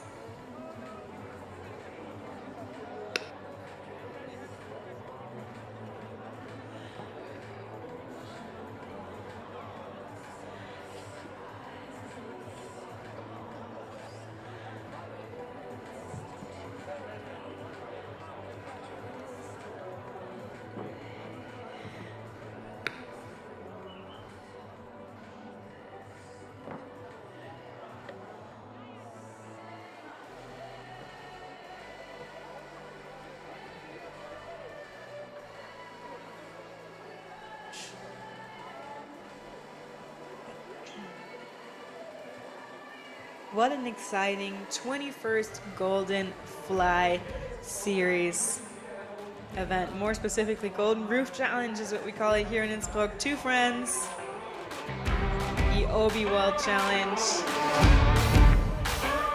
top jumps, happy and excited fans, new season's best, winners, Paralympic champions, great first attempts, the right atmosphere, annoyance, and then obviously the rain.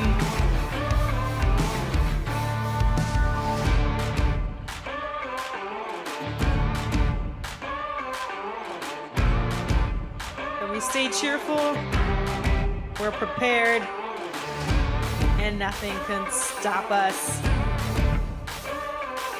And most definitely nothing and no one can stop Florian or Luca Hadden. After and within the rain, they added to their season's best, lifetime bests. They made this competition special, and we wouldn't have it any other way.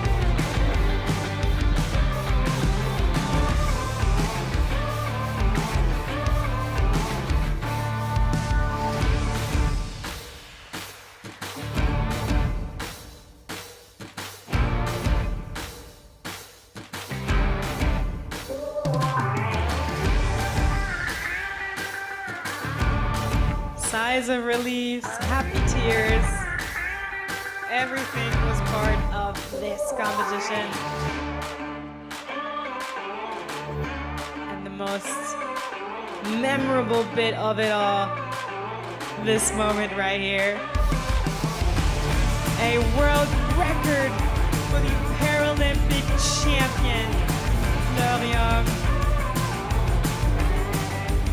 A win for Luca Hadden. Applause for the local hero.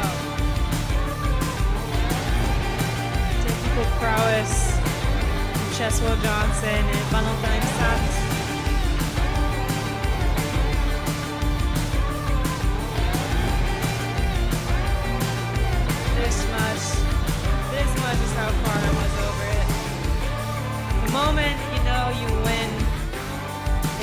indescribable.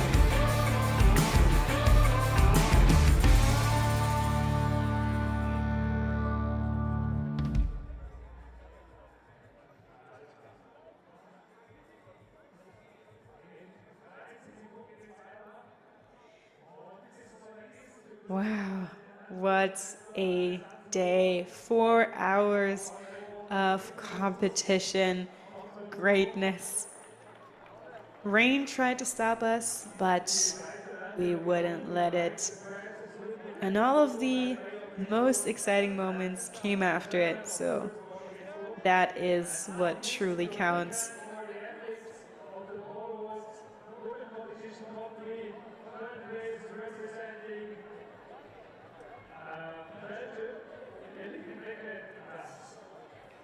And that is Amin Magraita giving out the awards for all of the athletes here today. In third place, both Wickemans and Andersen. In second place, New Chenye, and the winner, Elina Lampela.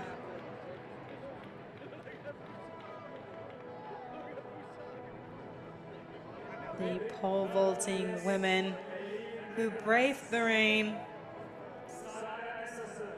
and still competed wonderfully.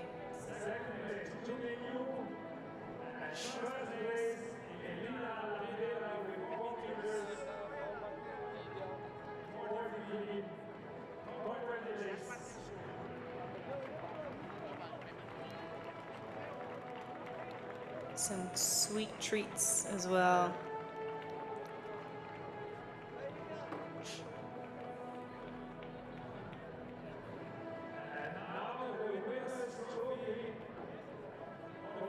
And here is the winner's trophy I talked about.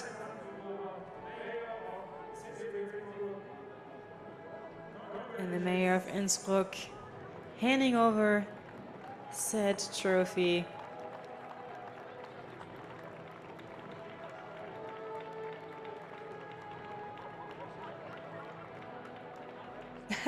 She got the full wrong one. It said pole vault men on it, I think. Now it's correct.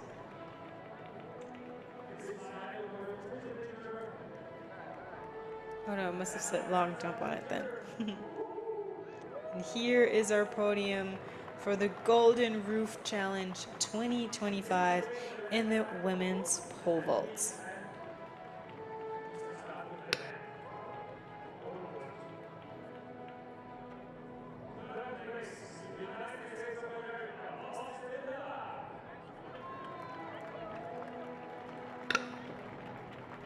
And now on to their male counterparts.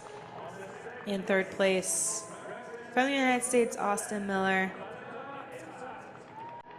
and Valentin Enzant from Switzerland placed second.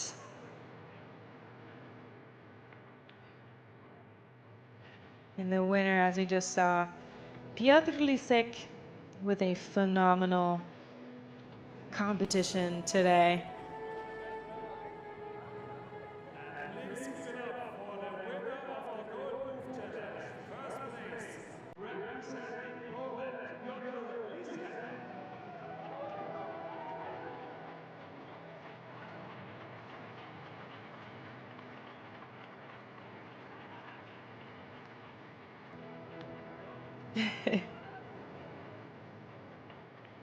Thanking everyone, as is the etiquette.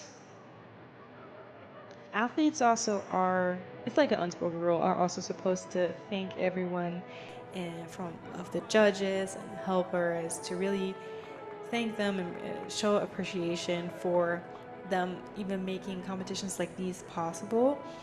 Because in a sport like athletics, it's not like everyone who is part of the sport is a millionaire, and it it's just a sign of your appreciation to thank them, especially at smaller competitions. Not like this, but like at a local competition. You really should be kind to everyone making it possible for you to be there.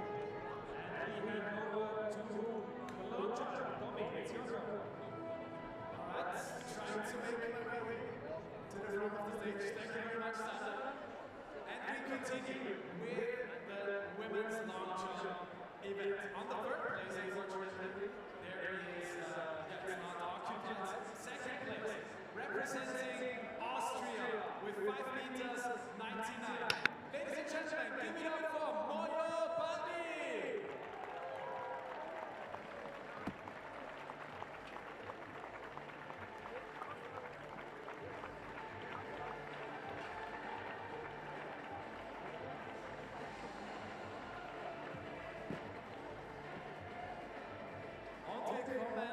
We are arriving at our winner of the 21st International Gold Roof Challenge in women's long jump. 6 meter 46. Give it up, ladies and gentlemen, for Lisa Maria Lustig. Representing Estonia, she managed to pull it off. This is your applause. And the heptathlete wins the long jump specialty competition. What a great accomplishment. And we're sending all of our get well, better soon wishes to the Brazilian athlete who seemed to somewhat maybe get hurt a bit at her towards the end of her competition and then decided to no longer participate. We hope she is well or on her way to get better. With 7 meters and 66, representing South Africa, Jasper Johnson. Cheswell is most definitely happy about at least putting something on the board in the 6th round after 5 fouls, and that being just enough for 3rd place. It was enough for 2nd place until Jason Smith jumped the exact same numbers, 766 in the 6th round, but he also had more valid jumps, so all of those other attempts helped him get 2nd place today. And Luca Hedden was in the lead for the longest time today. The German vice champion led with 769 before he added 18 centimeters to that in the last jump. Now winning with 787.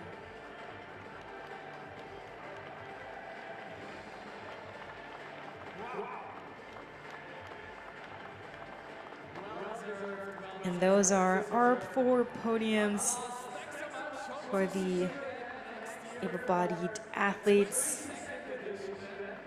But obviously we also want to cherish our 2 Paralympic athletes. Long jump women, we have a Paralympic athlete who actually dropped the world record today, 6 meter 86. Ladies and gentlemen, bring it up for Fleur Young. And a special applause for the Dutch woman, Fleur Young. She came here with a record, world record of 674 from September 2023. Last year, she added to her Paralympic gold toll and took home gold in both the long jump and the 100 meters. And today, here on June 7th, 2025, she added even more to it and is now once more our top athlete and old and new world record holder. And maybe just one word, because now you had some time to 686. Wow. To jump here in Innsbruck and pull off a world record. Crazy. It really feels like flying. I can tell you that. So that's really special. Thank you so much. This is also Feels like to you, flying. Innsbruck, for carrying her Wow. across the sandbox to a world record. Thank you, Fleur. Hope to see you again very, very soon. Congrats to the Nordkette Paralympics trophy. An extra 1,000 euros from the Nordkette. Thank you again. That's true. All right, we come to our other special guest. We come on stage with 7 meters 45, our winner of the Paralympics competition in long jump here today. Joël de Jong. Where is he?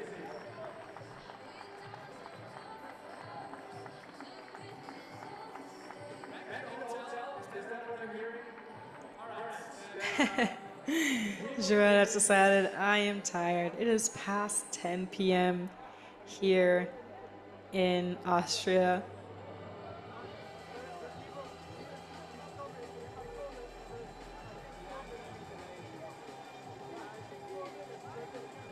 So that is it for this competition. We had many highs, many lows, but even more outstanding competition moments that we will remember forever. Most definitely my top moment will be Fleur Young's new record in the T64 division. What an amazing feat. For nothing in the world would I have changed anything about this competition if that would have meant to no longer get that specific moment. Thank you for everyone watching till this very moment. We appreciate every single one of you. And we hope to see you at the 22nd Golden Roof Challenge next year.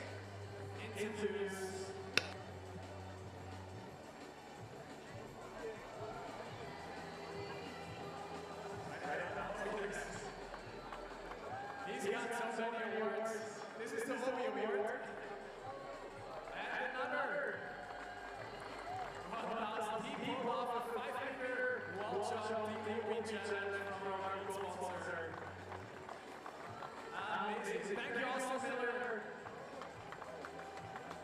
Our U.S. Air Force global athlete. So, and we carry on with our winner interviews. So we need the 4 winners of pole vault, to pole vault, and to long jump on the stage here. You want to start, Sam? I'm starting and I'm switching to German because the next interview is in German. Please give a big hand for the Bürgermeister von Innsbruck, Hannes Assenhuber. Hannes, du bist selber begeisterter Sportler. Wie hast du die Golden Roof Challenge heute erlebt? Ja, phänomenal. Trotz diesen Wetterbedingungen eine Mega-Stimmung. Top-Athletinnen, Top-Athleten, einen Weltrekord und dauernd gute Stimmung in der Stadt, mitten im Zentrum auf einer mobilen Leichtathletikanlage. Das haben wir nicht alle Tage in Innsbruck und somit wirklich für einen Bürgermeister sehr, sehr toll.